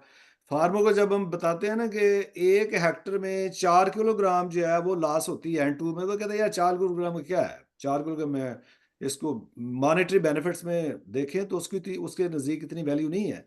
लेकिन अगर आप देखें कि उसके जो वो ऑफसेट क्या-क्या कर रहा है, N2 जब निकलती है, देखें वो सारे का सारा टेम्परेचर जब बढ़ता है 0.5 से, जो अब प्रेडिक्शन है 1.5 पे, तो जितने ग्लेशियर है हर चीज़ का वो बेड़ा गर्क कर देता है। उस तरफ उसको बिगर पिक्चर में देखना चाहिए कि अगर हम 4 किलो फर्टिलाइज़र मैटर नहीं करती, बेसिकली जो उसका इम्पैक्ट है बेसिकली वो मैटर करता है। तो जितनी अब देखें ना दुनिया में, एक तरफ जो है वो स्टॉर्म आ रहे हैं, सैलाब आ रहा है, एक तरफ ड्राउट चल रहा है, ये सारा इम्पैक्ट ओवरऑल उसका हो रहा है। तो हमें ये पहले देखना चाहिए, जो हमारे फार्मर हैं, ज़िम्मेदार जितने हैं, हमें उनको ये बताना चाहिए कि उनके सोर्सेज़ आइडेंटिफ़ाई करें, क्या-क्या वजूहात हैं। देखिए ये तो हमें पता है सोर्स है, जैसे अलाउद्दीन साहब बता रहे हैं कि एक दरख्त जो है वो इतना करता है, हमें तो ये नहीं पता अभी कि हम, ठीक है, ये तो फॉर एग्जांपल राइस से इतनी गैस एमिशन हो रही है, हमें ये नहीं पता कि राइस बेसिकली वो फर्टिलाइजेशन, CO2 की फर्टिलाइजेशन कितनी हो रही है। बेसिकली जो हम बात कर रहे हैं, दुनिया में 3 बड़े सोर्स हैं जो कार्बन के सिंक हैं। एक तो ओशन आ गया है, उसकी वजह से देखें pH नीचे जा रही है। दूसरे फॉरेस्ट हैं, वो एक बहुत बड़ा एक सोर्स है, वो जितनी कार्बन सिक्वेस्टर वो कर रहे हैं। तीसरी हमारी फसलें हैं। 3 ही दुनिया के सोर्स हैं बड़े, जो अगर हम इनको यूज़ करें तो ये पकड़ा के सारी CO2 को ये इकट्ठे कर रहे हैं। तो हम उसी के ऊपर अब लगे हुए हैं कि जो साल भी देखें कितनी CO2 होती है। ये थोड़ा-सा चीज़ें अगर हम इसको थोड़ा शनाख्त कर लें, फिगर आउट कर लें, फिर आगे सॉइल साइंटिस्ट हम मिलके काम करें कि इनको कैसे-कैसे कम किया जा सकता है, कौन सी इंटरवेंशन हो सकती है जो इन चीज़ों को कम करें। तो फिर कार्बन क्रेडिट तो फिर ही जब हमारे पास कोई नेट चीज़ आएगी तो फिर हम कार्बन क्रेडिट पे बात करेंगे हाँ ना, सर, डॉक्टर साहब कार्बन ਇੱਥੇ क्रेडिट ਇੱਕ हमारे ਮਿੰਟ पास है भी रुको कि सर, नहीं। रुको ਸਰ, ਇੱਕ ਮਿੰਟ ਰੁਕੋ। ਇੱਥੇ ਤੇ ਅਸੀਂ ਕਹਿੰਦੇ ਸੀ ਕਿ ਪਹਿਲਾ ਸਟੈਪ ਤੇ ਲਈਏ ਨਾ ਜੀ, ਪਹਿਲਾ ਸਮੁੰਦਰ ਦਾ ਕਤਰਾ ਤੇ ਬਣੀਏ ਨਾ ਜੀ। ਇਦਾਂ ਨਾ ਹੋਵੇ ਕਿ ਪਹਿਲੇ ਦੁਨੀਆ ਸਾਨੂੰ ਕਹੇ ਕਿ ਤੁਹਾਡਾ ਅਸੀਂ ਚਾਵਲ ਨਹੀਂ ਲੈਣਾ ਕਿਉਂਕਿ ਤੁਹਾਡੀ ਮਿਸ਼ਨ ਹੈ। ਤੇ ਅੱਜ ਅਸੀਂ ਜ਼ਿਮੀਂਦਾਰਾਂ ਦੇ ਲੈਵਲ ਤੇ ਗੱਲ ਕਰ ਰਹੇ ਹਾਂ। ਅੱਜ ਸਾਇੰਟੀਫਿਕ ਡਿਸਕਸ਼ਨ ਦੇ ਬਾਅਦ ਚ ਕਰਾਂਗੇ। ਮੇਰੇ ਨਾਲ ਅੱਜ ਹਾਫਿਜ਼ ਵਸੀ ਸਾਹਿਬ ਆਏ ਨੇ, ਜੋ ਕਿ ਜ਼ਿਮੀਂਦਾਰਾਂ ਦੇ ਨਾਲ ਸਵੇਰ ਸ਼ਾਮ ਉੱਠਦੇ ਬੈਠਦੇ ਨੇ। ਹੋ ਜਾਏ ਆਸਾਨ ਲਫ਼ਜ਼ਾਂ ਚ ਕਹਿ ਇਹ ਦੇਣ ਆਫਤ ਸਾਹਿਬ ਜਿਹੜੇ ਨੇ, ਇਹ ਤੇ ਹਾਫਿਜ਼ ਲਾਈਫ ਸਾਹਿਬ, ਸਟਾਕ ਸਰ ਸਵਾਲ ਪੁੱਛੋ ਸਰ ਜੀ, ਕੰਮ ਤੁਹਾਡੇ ਕਰ ਕੋਲ ਸਕਦੇ। ਸਵਾਲ ਪੁੱਛਣਾ ਕਿਉਂਕਿ ਲਾਈਫ ਸਟਾਕ ਜਿਹੜੀ ਨਾ ਉਹ ਲਾਈਫ ਸਟਾਕ ਜਿਹੜੀ ਨਾ ਜੀ, ਜਿਹੜੇ ਸਾਡੇ ਜਾਨਵਰ ਨੇ ਉਹ ਮੂੰਹ ਤੋਂ ਖਾਰਿਜ ਕਰਦੇ ਨੇ ਗੈਸ, ਜਿਹਨੂੰ ਕਹਿੰਦੇ ਨੇ, ਉਹ ਮਿਥੇਨ ਉੱਥੋਂ ਆਉਂਦੀ ਹੈ। ਸਾਡੇ ਜ਼ਿਮੀਂਦਾਰਾਂ ਨੂੰ ਤਾਂ ਪਤਾ ਨਹੀਂ ਹੈ। ਲਓ ਸਰ ਜੀ, ਹਾਫਿਜ਼ ਸਾਹਿਬ ਤੁਹਾਡੇ ਕੋਲ ਸਵਾਲ ਪੁੱਛਣਾ ਚਾਹੁੰਦੇ ਹਾਂ। ਠੀਕ ਹੈ ਸਰ, ਹਾਫਿਜ਼ ਸਾਹਿਬ, ਹਾਫਿਜ਼ ਵਸੀ ਸਾਹਿਬ। आप म्यूट हैं हेलो, आप सर, आप म्यूट हैं आप साहब। आए चले गए, आए थे, अनम्यूट कर लेते हैं अपने हैं आप। जी जी जनाब, मुझे इजाजत दें तो मैं चीमा मैंने साहब कहा के उसके ऊपर मैंने एक कहा आगे जी छोटा सा सारे जी माशाल्लाह जी प्लीज, माशाल्लाह वो भी सारे आंसर कर असातिज़ा दीजिए। इकट्ठे हुए हैं। अब असातिज़ा की मौजूदगी में एक जाहिल आदमी का क्या काम है, वो तो जाहिर है खराब करेगा। तो मुझे एंजॉय कर लेने से, मैं बहुत ज्यादा लर्न कर रहा हूँ। बहुत शुक्रिया। आफत नहीं साहब, नहीं, आप लाइफ आप स्टॉक माशाल्लाह एक्सपर्ट बहुत हैं, लर्नर्ड तो है, उस हवाले कैसे से नफ्सी। वो पूछ रहे हैं डॉक्टर खालिद साहब कि आप जरा बताएं उधर के वो उनका कितना क्या रोल है। तो आपसे चीमा ज्यादा साहब बड़ा अगर तो इजाजत हो नहीं मैं होगी लाइफ एक स्टॉक। थोड़ा सा आपके जी जी, पहले डिस्कशन को आरफ साहब को बढ़ाने वापस कर जाते हैं सकते जी। हूँ। जी जी कि लाइफ स्टॉक अलाउद्दीन के अंदर साहब जो बात है कर हम रहे हैं। एक चीज को कर रहे हैं, और वो ये है कि अब इसका साहब एक जो सेकंड आप ग्लोबल होल्ड कर लिए अपना क्वेश्चन जरा।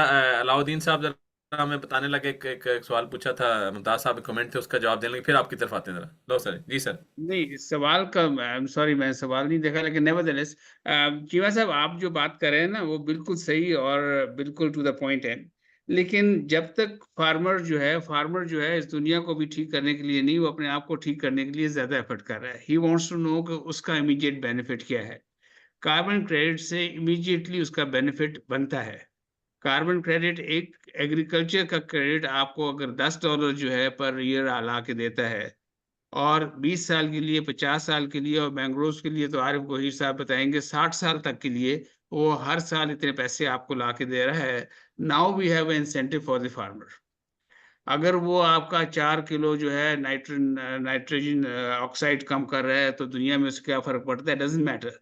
वो 4 की जो सेविंग अपनी जगह है, और 4 के अगेंस्ट जो उसको कार्बन क्रेडिट्स मिल रहे हैं, उसको अगर $50 पर ईयर मिल रहा है फॉर द नेक्स्ट 15-20 ईयर्स, तो वो दैट इज द इंसेंटिव जो कि फार्मर जो है कहेगा यार मैं ये करूंगा तो फसल के साथ साथ मेरे इतने पैसे इस चीज के ऊपर आएंगे। तो मेरा अपना ख्याल है कि फार्मर का इंसेंटिव फार्मर के ऊपर जाएगा।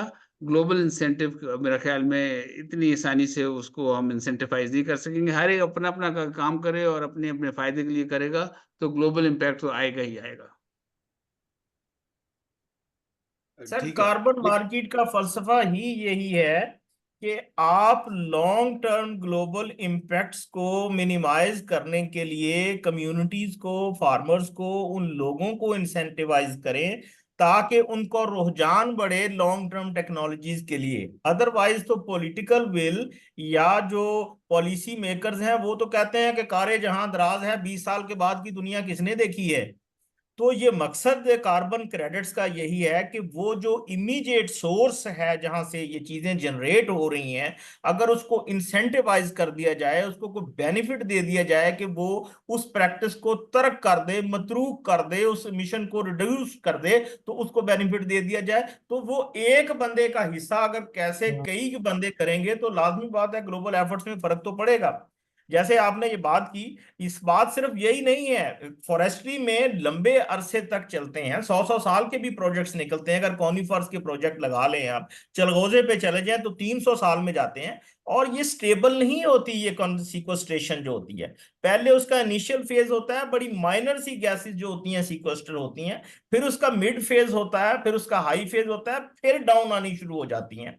जैसे हमने पिछले एनडीसी में एक टेबल लगाया हुआ है कि हम अगर ये जो 10 बिलियन ट्री सुनामी के अंदर जितनी प्लांटेशन उस वक्त तक हुई हैं, अगर उनका सर्वाइवल रेट 70% तक हो तो 148 मिलियन टन CO2 इक्विवेलेंट, इतनी एमिशन हम सेव कर सकते हैं। अब वो कार्बन क्रेडिट्स में जाएंगी, हुकूमत लेके जाएगी नहीं जाएगी, या एनडीसी में अकाउंट फॉर करेगी, these are the other questions. बाकी चीमा साहब, आजकल जो है ना वो जो शर्म शेख का डिसीजन हुआ है उसमें ये कहा गया है कि all parties will use the IPCC AR5 global warming potentials. So AR5 में global warming potential nitrous oxide का कम हो गया है, 268 पे आ गया है, और मीथेन का बढ़ गया है, वो 28 पे चला गया सर। पहले वो 29-25 था ना, पहले तो 20, जी तो वो जी ज़ाहिर है जी वो रेफरेंस अब आ जाएंगे उस पे, तो लोग उस तरह यूज सर कर जी ਅਸੀਂ लेंगे। ਕਾਪ ਦੇ ਉੱਤੇ ਲੈਦਾ ਕਰਾਂਗੇ ਸੈਸ਼ਨ, ਅਸੀਂ ਕਾਪ ਤੇ ਲੈਦਾ ਕਰਾਂਗੇ ਅੱਜ। ਫਿਰ ਜ਼ਿਮੀਦਾਰਾਂ ਦੇ ਪਿੱਛੇ ਅਸੀਂ ਫਿਰ ਅਲਾਉਦੀਨ ਨਾਲ ਕਰਕੇ, ਅਗਰ ਮੈਂ ਟਿਊਬਵੈਲ ਆਪਣਾ ਜਿਹੜਾ ਸੋਲਰ ਤੇ ਲੈ ਗਿਆ ਤੇ ਮੁਝੇ ਅਲਾਉਦੀਨ ਸਾਹਿਬ ਬਤਾएं कि मैं किन्ने कार्बन क्रेडिट ਲੈ ਸਕਦਾ, ठीक है जी, ताकि ਮੈਨੂੰ ਇੱਕ ਇਨਕਮ ਆਵੇ, ठीक है जी। और अगर मैं इरिगेशन, जी जी जी जी प्लीज सर, दो बातें हैं। ट्यूबवेल के हिसाब से नहीं होगा, ये होगा कि कितने किलोवाट आपने लगाए हैं उसके ऊपर। एक्चुअली सोलर के ऊपर पाकिस्तान की ग्रिड की बेस लाइन के बेस के ऊपर आप समझते हैं 800 या 850 क्रेडिट्स आपको मिलते हैं पर मेगावाट। तो आपने जितना उसका एक फ्रैक्शन लगाया है उतने आपको उसके क्रेडिट्स मिल जाएंगे। लेकिन एक चीज़ आप याद रखें इसके अंदर, कि एक चीज़ कार्बन क्रेडिट्स लेने में सबसे इम्पोर्टेंट चीज़ है एडिशनैलिटी और टाइमिंग। अगर आपने प्रोजेक्ट लगाने के बाद सोचा क्रेडिट लेने का तो आपको क्रेडिट्स नहीं मिलेंगे। प्रोजेक्ट लगाते वक्त आपको ये सोचना है और ये हमने कम्युनिकेट करना है उस रजिस्ट्री को जिसमें आप रजिस्टर कराना चाहते हैं कि जी हम ये काम कर रहे हैं और इसमें हमारा फायदा नुकसान जो है उसके अंदर हमने कार्बन क्रेडिट्स का ध्यान रखा हुआ है। अभी एक मौका है जिसने 2021 जनवरी के बाद जो भी काम किया हो, कोई दरख्त लगाया हुआ हो, कोई कार्बन सोलर ट्यूबवेल लगाया हो, उन सब के अगर 30 जून से पहले वो इंटीमेट कर देता है रजिस्ट्री को, तो उसको क्रेडिट्स मिल जाएंगे उस दिन से लेके आज तक। लेकिन 2021 जनवरी से पहले के जो लगे हुए हैं अनफॉर्चुनेटली वो क्रेडिट्स नहीं मिलेंगे। इसीलिए इट्स इम्पोर्टेंट कि जब भी आप कोई प्रोजेक्ट सोचते हैं तो उस वक़्त कार्बन का सोचें, उस वक़्त आप इंटीमेट करें। तो सोलर ट्यूबवेल में जिसने अगर आपने 5 ट्यूबवेल लगाए हुए हैं और 5 ट्यूबवेल में आपने 25-25 किलोवाट का एक-एक सोलर लगाया है, किसी ने 50 लगाया है, किसी ने 100 किलोवाट का लगाया है, डिपेंडिंग अपॉन आप टरबाइन यूज़ कर रहे हैं कि पंप यूज़ कर रहे हैं। तो उसके ऊपर आपको उतने क्रेडिट्स मिलेंगे जितनी आपने बिजली डिस्प्लेस की है। और बिजली ये डिस्प्लेस आज करने मैं का कहा आपकी बात थोड़ा रुकी है सर। सर आ रही सॉरी है, आ रही है। सर आ रही है आवाज, आप कंटिन्यू करें प्लीज। अच्छा, तो जितनी आपने ग्रिड की बिजली डिस्प्लेस की है और वो भी देखना होगा कि आपने क्या चीज़ डिस्प्लेस की है। अगर आपने डीज़ल के ट्यूबवेल को डिस्प्लेस किया है, उसकी जगह आपने सोलर लगाया है, तो आपको ज़्यादा क्रेडिट्स मिलेंगे और सर आप इलेक्ट्रिसिटी का ट्यूबवेल है, उसकी जगह आपने सोलर लगाया है, तो रिलेटिवली 800 मिलेंगे। अगर डीज़ल के साथ किया है, तो हो सकता है आपको 1800 मिले या 1500 मिले। तो वो जिस फ्यूल क्या को बता आपने जो बेसलाइन आपकी थी उसको आपने चेंज किया है, तो वो जैसा कि मैंने पहले कहा था बेसलाइन आप बनाएँगे कि जी पहले अगर ये कार्बन ये आप सोलर ना लगाते तो इतनी इमिशंस हो रही थी, सोलर लगाया है तो इतनी इमिशंस हो रही हैं और उसका डिफरेंस आपको क्रेडिट्स में कन्वर्ट हो जाएगा। तो यहाँ पे मैं ये बात ऐड कर दूं कि ये काम अलाउद्दीन साहब के कंपनी के साथ सावी मिलकर काम कर रही है। जो भी जिम्मेदार अपने आपको रजिस्टर कराना चाहें कि जिन्होंने भी ट्यूबवेल लगाए हैं जनवरी 2021 के बाद 2021 है सर, या जनवरी 2021 हाँ जी। जी 2021 के बाद, तो वो रजिस्टर करें हमारे साथ, फिर हम उनकी कैलकुलेशन निकालते हैं और फिर देखते हैं कि हम ये इसको अचीव कर सकते हैं। हमारे साथ अभी चूंकि गवर्नमेंट से काफ़ी सारे लोग भी आए हुए हैं, वो भी मौजूद हैं हमारे साथ। डॉक्टर सब ये दरख्तों का भी कर लें। 2021 के बाद जिसने अपनी ज़मीन पे कोई सा दरख्त लगाया है, वो आपको इंटीमेट कर दे अगर तो वो भी उसका भी क्रेडिट हम उनको ले देंगे। क्या एक दरख्त दरख्त है, बाग है, तो अगर आपका सिट्रस का ड्रिप बाग है, इरिगेशन है जैतून का जिसकी बाग है, मैंगो का बाग है, तो वो भी इसमें आ सकते हैं। बिल्कुल। तो अच्छा, अब ये बहुत दिलचस्प है। अब ये कि अब हर फसल का यहाँ यूके में तो तकरीबन 1 एकड़ पर अगर आपने वीट लगाई है, वो इंटरवेंशन की है, तो उसके क्रेडिट डिफरेंट हैं। ठीक है जी, वो तकरीबन मैं अभी देख रहा हूँ, तकरीबन 3 क्रेडिट हैं अगर आपने गंदम लगाई थी। और उसके बाद अगर गंदम लगाने के बाद अगर आपने ज़मीन के अंदर वो जैसे हम कहते हैं ना, कोई पाकिस्तान में जो या तो लेग्यूमिनस फसल लगा दें या जंतर लगा दें, उसके भी डॉक्टर उसको साहब भी कोई एग्जांपल काउंट दे किया दें जाता है। साथ, अगर किसी जैसे कह रहे हैं ना बीट के ऊपर 3 क्रेडिट है, इंटरवेंशन की है, तो कोई बता दें कि ये इंटरवेंशन की है, ताकि वो पता चले कि उससे कम हुई है तो फिर ही को उसका क्रेडिट मिलेगा ना। जी जी, उसमें जो नंबर 1 जो है ना, जो यहाँ पर हुआ है वो है कि आपने जो अपने हल चलाने हैं ना, तो हम अपने हल गहरा नहीं चलाना। तो ये यहाँ की जो डेफिनेशन या तारीफ है वो है 10 सेंटीमीटर से ज़्यादा आपकी ड्रिल ना हो। ठीक है जी, तो आप ज़मीन को कम से कम खोलें। तो हमारे आज गिल वो तो साहब डॉक्टर भी है, साहब समझ आती है कि जो प्लो जी पैन है ना, वो जो प्लो जी जी पैन है वो 10 से 15 सेंटीमीटर है। और जी जी नॉर्मली अब तो सारा यूरोपियन यूनियन सारी की सारी तो जीरो टिलेज पे चली गई है, वो तो अब सिर्फ वो सीडर करते हैं ज्यादा, जी जी, हम डायरेक्ट ड्रिल करते हैं उसके ऊपर। और ड्रिल करते हैं। एक उसका है, फिर आपने कवर क्रॉप लगानी। कवर क्रॉप वो जो है कि जब बीच में फसल लगाते हैं, ठीक है जी। हम्म। पाकिस्तान में हमारे 2 से 3 फसलें भी होती हैं। अगर आपने शटाला लगा लिया बीच में या आपने जंतर लगा लिया, उसके भी अलहदा नंबर मिलेंगे। अच्छा, फिर आपका जो है वो जो खादें हैं, जिसमें जो अभी नाइट्रस ऑक्साइड एमिशन की बात कर रहे थे ना, तो जी खादों का इस्तेमाल आप कम से कम करें, और अगर कर रहे हैं तो उनको कम से इस कम करें, मुनासबत या से करें। डॉक्टर साहब वो दूसरे जो आ गए ना नाइट्रोजन स्टेबलाइजर, वो काफी लोग यूज कर रहे हैं, यूरोप जी में जी भी जी, काफी कर रहे हैं वो, अब वो हमारे दोनों है जिम्मेदार चूंकि वो। पाकिस्तान में उस तरफ आए नहीं है, तो हम हाँ नहीं नहीं, मैं वो स्टेप बाय स्टेप पाकिस्तान के लिए चलेंगे। एक्सपेंसिव है थोड़ा सा, वो जरा जी जी एक्सपेंसिव है जी थोड़ा सा। जी जी जी, तो स्टेप बाय स्टेप चलेंगे। तो ये पहला ये कॉन्सेप्ट था कि आज की जो बैठक थी कि जिम्मेदारों के साथ ये बात करें कि जो भी, क्योंकि मैं ये बता दूं कि ये एक अभी जो शुरू में भी हमारे बताया कि ये जो कार्बन बॉर्डर्स का जो एक नया रूल जो है यूरोपियन यूनियन, जिसमें पाकिस्तान चावल भेज रहा है, पाकिस्तान अपनी कपास भेज रहा है, क्योंकि हमारे साथ भी डॉक्टर तसव्वुर हुसैन मलिक साहब डायरेक्टर हैं cotton research institute Pakistan central cotton committee के, बल्कि वो भी शामिल हैं। तो उनसे भी पूछ लेंगे कि उनकी क्या राय है इसके बारे में। लेकिन ये एक चैलेंज आने वाला है तो इसके लिए हम प्रिपेयर हो जाएं। तो सावी आपके साथ मिलके काम करने के लिए तैयार है। हम फार्मर्स को एडवाइस भी कर सकते हैं, गाइड भी कर सकते हैं। तो मेरे ख्याल में यहाँ मैं इसी, चूँकि कपास की बात हुई, तो अभी ज़रा हम इनसे कमेंट ले लेते हैं तसव्वुर साहब से। डॉक्टर साहब बहुत शुक्रिया आपने ज्वाइन किया। डॉक्टर तसव्वुर साहब आप म्यूट हैं, अगर अनम्यूट करके अगर आप कमेंट देना चाहें। जी जी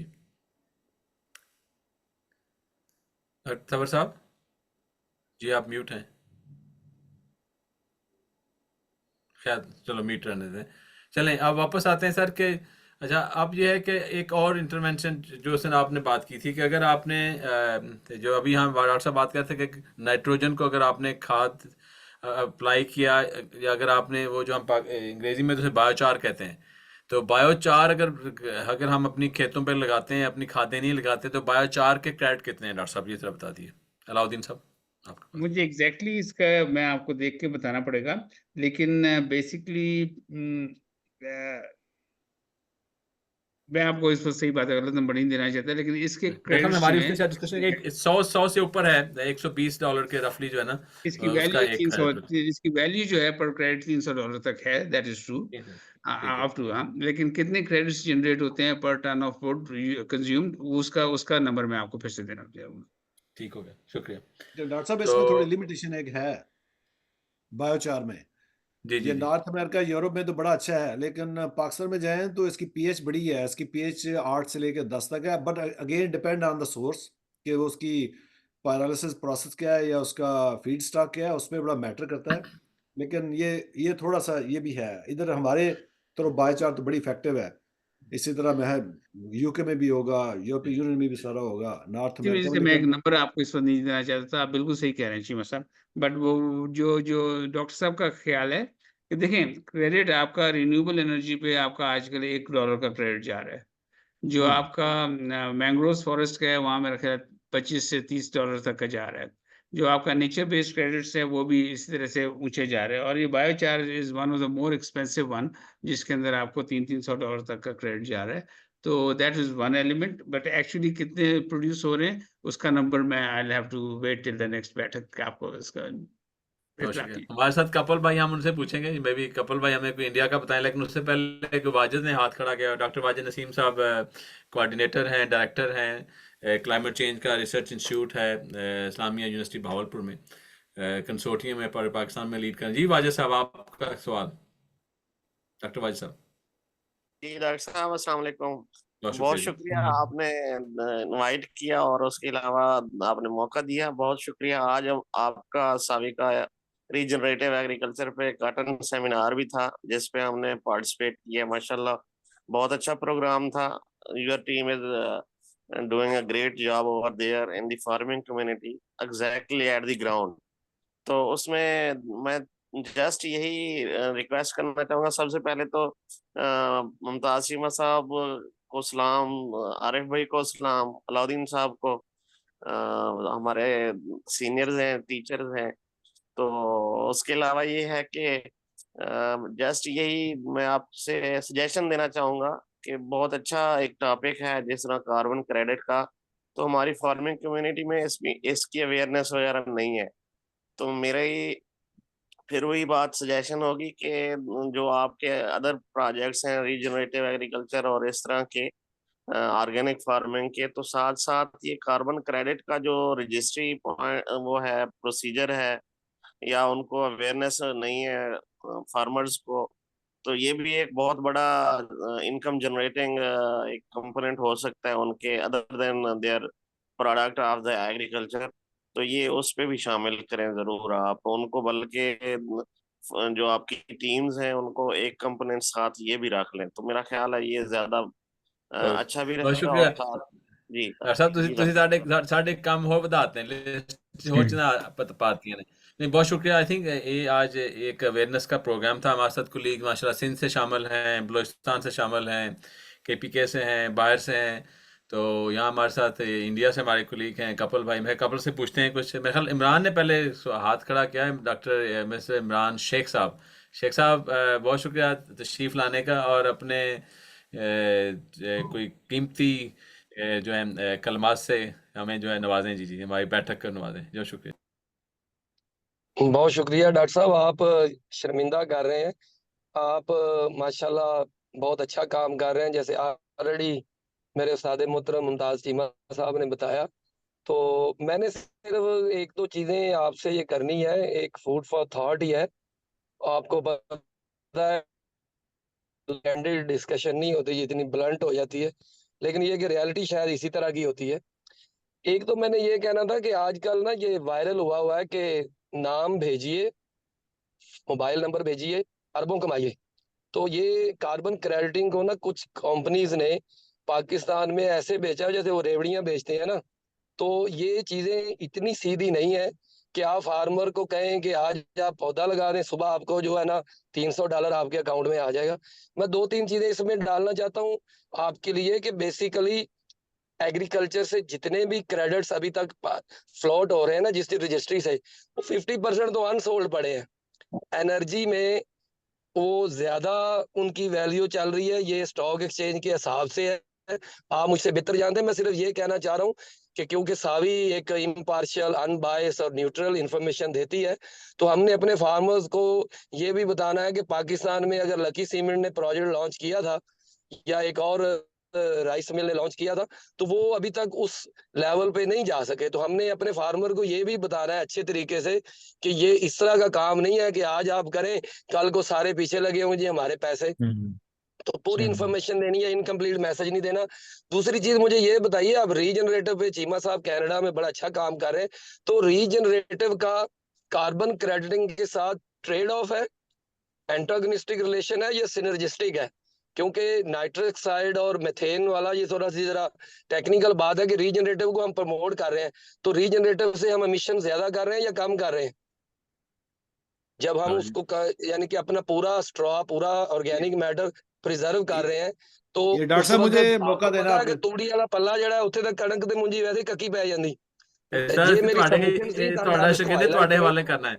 ਠੀਕ ਹੈ थैंक यू वेरी मच, बहुत ਬਹੁਤ शुक्रिया। ਸ਼ੁਕਰੀਆ ਇਮਰਾਨ ਭਾਈ, ਥੈਂਕ ਯੂ, ਬਹੁਤ ਸ਼ੁਕਰੀਆ। ਆਈ ਥਿੰਕ ਆਈ ਅਸੀਂ ਰਿਐਲਿਟੀ ਚੈੱਕ ਕਰਨਾ ਚਾਹੁੰਦੇ ਹਾਂ ਜੀ ਹਮੇਸ਼ਾ ਇਮਰਾਨ ਜਿਹੜਾ ਨਾ ਜੀ ਜੀ ਇਹ ਬੜੇ ਨਾ ਸਹੀ ਪ੍ਰੈਕਟੀਕਲ ਕੁਐਸਚਨ ਉਹਨੇ ਕੀਤੇ ਨੇ, ਪ੍ਰੈਕਟੀਕਲ, ਆਈ ਲਾਈਕ ਇਟ। ਤੁਸੀਂ ਹੁਣ ਜਵਾਬ ਵੀ ਦਿਓ ਸਾਰੀ, ਹੁਣ ਤੁਸੀਂ ਜਰਾ ਅੱਛਾ, ਡਿਬੇਟ ਪਹਿਲੀ ਗੱਲ ਤੇ ਦਾ ਜਿਹੜਾ ਰੀਜਨਰੇਟਿਵ ਐਗਰੀਕਲਚਰ ਨਾ ਜੀ, ਵੇਖੋ ਅਸੀਂ ਜਿਹੜੀ ਅੱਗੇ ਗੱਲ ਕਰ ਰਹੇ ਸੀ ਨਾ, ਜਿਹੜਾ ਨੇਚਰ ਬੇਸਡ ਸੋਲੂਸ਼ਨ ਹੈ ਨਾ, ਨੇਚਰ ਬੇਸਡ ਸੋਲੂਸ਼ਨ, ਤੁਸੀਂ ਉਹਦੇ 'ਚ ਐਗਜ਼ਾਮਪਲ ਕੀਤੀ ਸੀ ਜਿਵੇਂ ਕਵਰ ਕ੍ਰਾਪਸ ਹੈ, ਇੰਟਰਕ੍ਰੋਪਿੰਗ ਹੈ, ਕ੍ਰਾਪ ਰੈਜ਼ੀਡਿਊ ਜੇ ਅਸੀਂ ਵਾਪਸ ਅਸੀਂ ਲਾਉਂਦੇ ਹਾਂ, ਇਨੀਸ਼ੀਅਲੀ ਉਹਦੇ ਵਿੱਚ ਗੈਸਿਸ ਵੱਧਦੀਆਂ ਨੇ, ਸਹੀ ਇਮਰਾਨ ਕਹਿ ਰਿਹਾ। ਇਨੀਸ਼ੀਅਲੀ ਕਾਰਬਨ ਰੈਜ਼ੀਡਿਊ ਅਸੀਂ ਵਾਪਸ ਲਿਆਵਾਂਗੇ ਥਰੂ ਮਿਨਰਲਾਈਜੇਸ਼ਨ ਪ੍ਰੋਸੈਸ, ਇੱਕ ਵਾਰੀ ਤਾਂ ਉਹਦੇ ਜਾਏਗਾ। ਲੇਕਿਨ ਜਿਵੇਂ ਅਸੀਂ ਮਿਸਾਲ ਦੇ ਰਹੇ ਹਾਂ ਬਾਇਓਚਾਰ ਦੀ, ਬੇਸਿਕਲੀ ਬਾਇਓਚਾਰ ਇਸ ਕੀ ਹੈ, ਬਾਇਓਚਾਰ ਅਗਰ ਅਸੀਂ ਵੁੱਡ ਸੋਰਸ ਯੂਜ਼ ਕਰ ਰਹੇ ਹਾਂ ਤੇ ਆਲਮੋਸਟ ਉਹਦੇ ਵਿੱਚ ਅਗਰ ਪਾਇਰੋਲਿਸਿਸ ਪ੍ਰੋਸੈਸ ਜਿਹੜਾ ਉਹਦਾ, ਅਗਰ ਉਹ ਸਲੋ ਪਾਇਰੋਲਿਸਿਸ ਪ੍ਰੋਸੈਸ ਹੈ ਉਹਦਾ, ਤੇ ਆਲਮੋਸਟ ਜਿਹੜਾ ਨਾ ਜੀ ਉਹਦੇ ਵਿੱਚ ਕੋਈ 80% ਰੀਕੈਲਸੀਡੈਂਟ ਕਾਰਬਨ ਹੁੰਦੀ ਹੈ। ਰੀਕੈਲਸੀਡੈਂਟ ਕਾਰਬਨ ਹੋਵੇ ਜਿਹੜੀ ਫਰਦਰ ਡੀਕੰਪੋਜ਼ ਨਹੀਂ ਹੁੰਦੀ। ਲੇਕਿਨ ਜਦੋਂ ਅਸੀਂ ਆਰਗੈਨਿਕ ਮੈਟਰ ਕੋਈ ਵੀ ਪਾਵਾਂਗੇ ਜ਼ਮੀਨ ਦੇ ਵਿੱਚ, ਉਹ ਇਮੀਡੀਏਟਲੀ ਤਕਰੀਬਨ 60% ਜਿਹੜਾ ਉਹਦਾ ਜੀ, ਜਿਹੜਾ ਅੱਗੇ ਗੱਲ ਹੋ ਰਹੀ ਸੀ ਕਿ ਥੰਬ ਰੂਲ ਜਿਹੜੀ ਅਸੀਂ ਗੱਲ ਕਰਨੇ ਆ, ਉਹਦੇ ਵਿੱਚ ਬੁਨਿਆਦੀ ਤੌਰ ਤੇ ਸਾਇਲ ਆਰਗੈਨਿਕ ਕਾਰਬਨ ਅਸੀਂ ਵਧਾਉਣਾ ਚਾਹੁੰਦੇ ਹਾਂ, ਬੇਸਿਕਲੀ ਜਿਹਨੂੰ ਕਾਰਬਨ ਸਿਕੁਐਸਟ੍ਰੇਸ਼ਨ ਸਾਰੀ ਗੱਲ ਕਰ ਰਹੇ ਹਾਂ। ਇਨੀਸ਼ੀਅਲੀ ਜੋ ਵੀ ਅਸੀਂ ਵਾਪਸ ਜ਼ਮੀਨ ਵਿੱਚ ਪਾਉਂਦੇ ਹਾਂ, ਉਹ ਇੱਕ ਦਫਾ ਤੇ ਉਹ ਨੈਚੁਰਲੀ ਹੋ ਜਾਏਗਾ, ਆਰਗੈਨਿਕ ਮੈਟਰ ਹੈ, ਕ੍ਰਾਪ ਰੈਜ਼ੀਡਿਊ ਹੈ, ਮਿਨਰਲਾਈਜ਼ਡ ਹੁੰਦਾ ਹੈ, ਤੇ ਉਹਦੇ ਵਿੱਚ ਉਹ ਗੈਸਿਸ ਇਮਿਟ ਹੁੰਦੀਆਂ ਨੇ।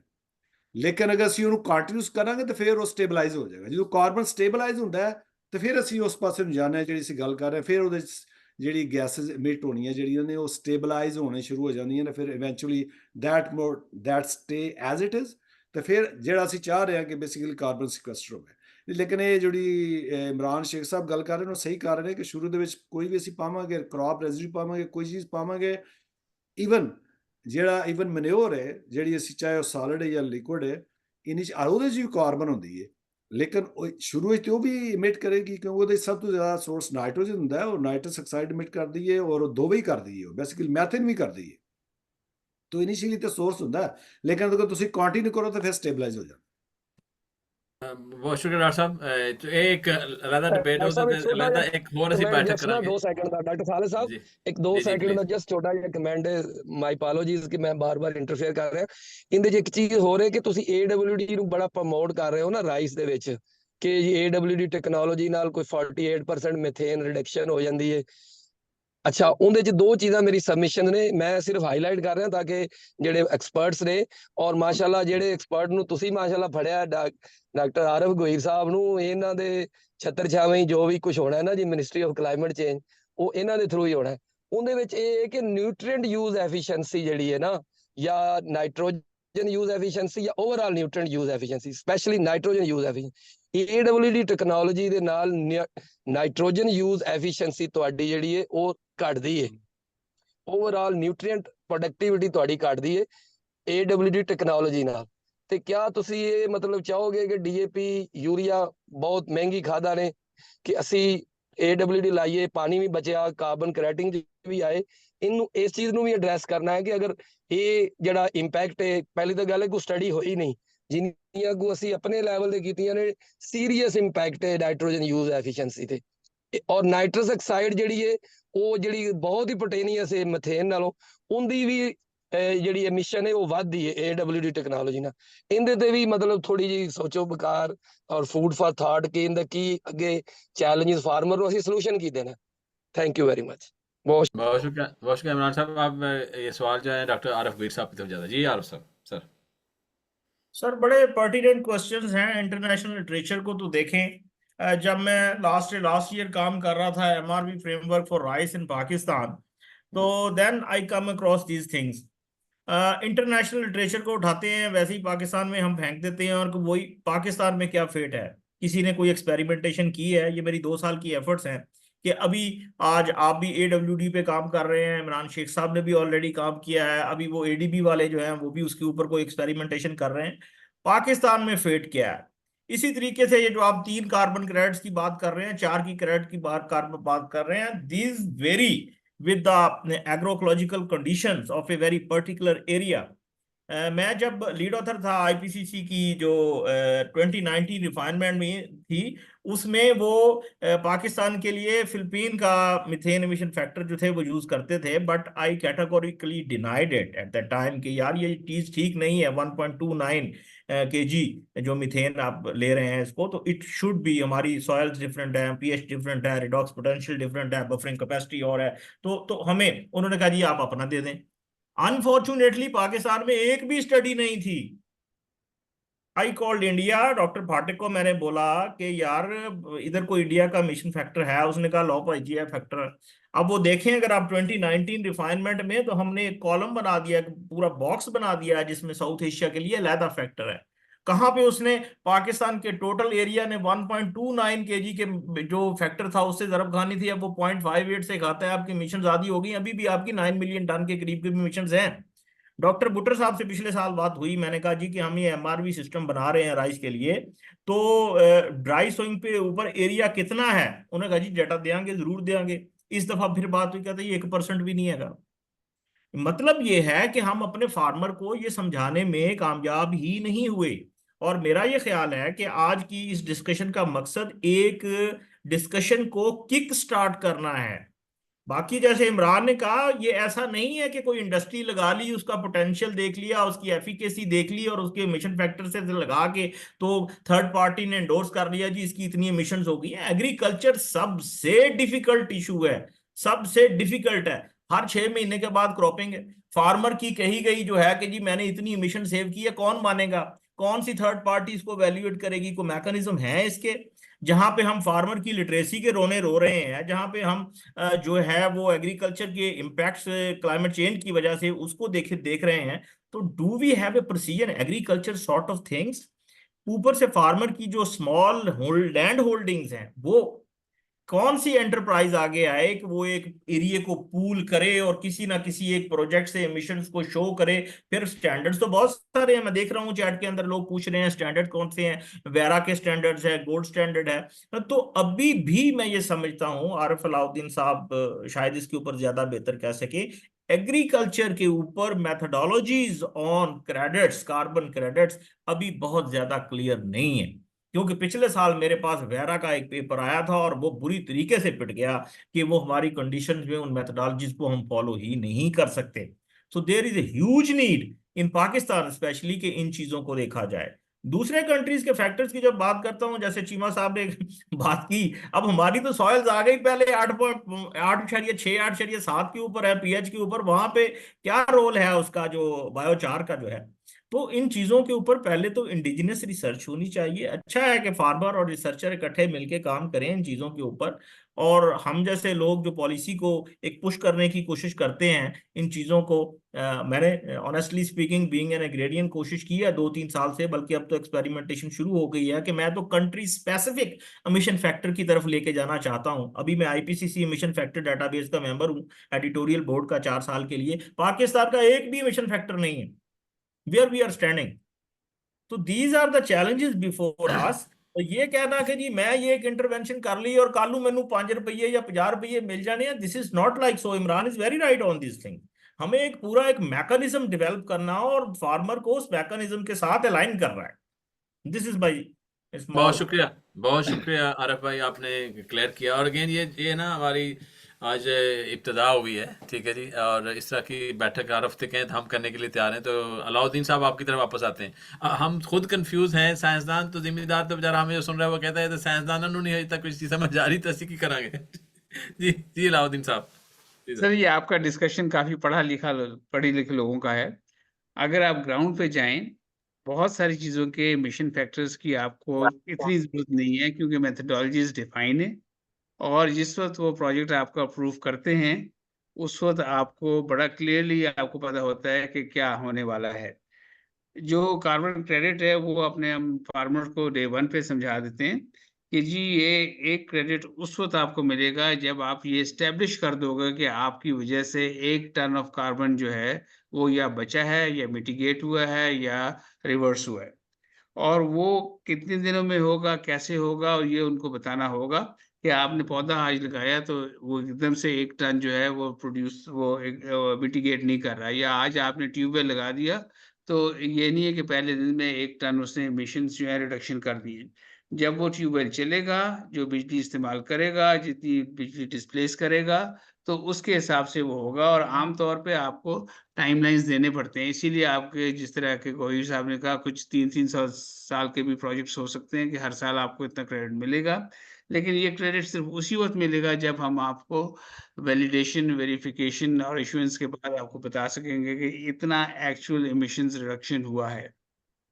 लेकिन इसके लिए हमको वेट करने की ज़रूरत नहीं है। अगर हम वेट करेंगे तो बहुत सारी चीज़ें जो हैं वो आपकी अपॉर्च्युनिटीज़ जो हैं वो मिस हो जाएँगी। मिस्ड अपॉर्च्युनिटीज़ में से आपने देखा कि हमारे आधे विंड के प्रोजेक्ट्स जो हैं उन पे कार्बन क्रेडिट्स नहीं मिल रहे, because they have missed those opportunities, और आधों को मिल भी रहे हैं।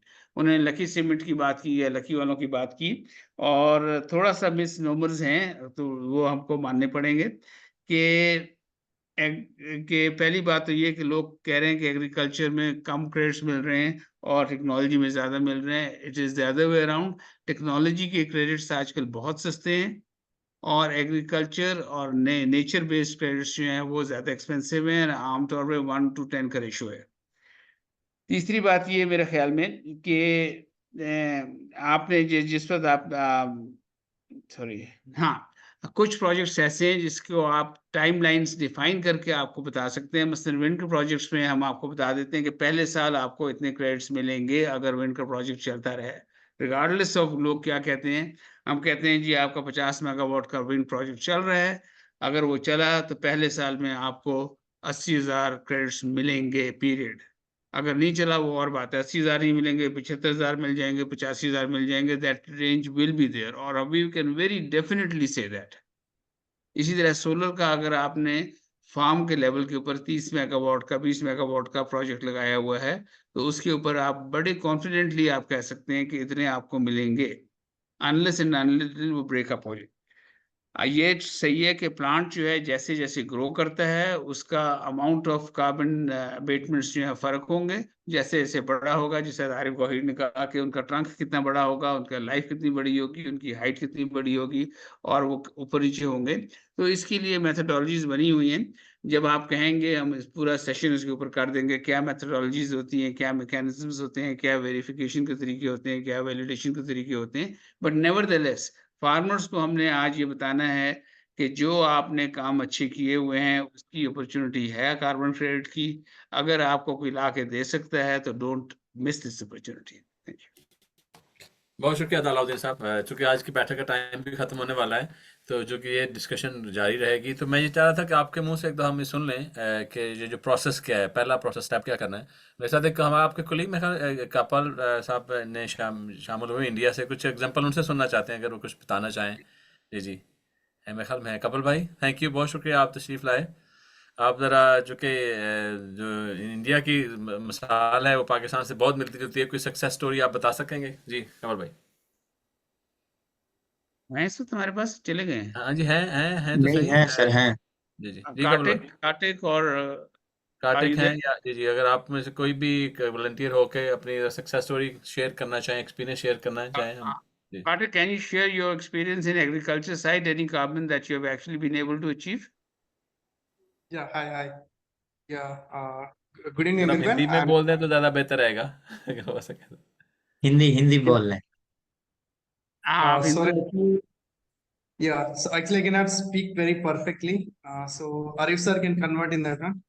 So let us आप do. अपना you make your best effort and we will try and understand. Huh? Yeah. Sure.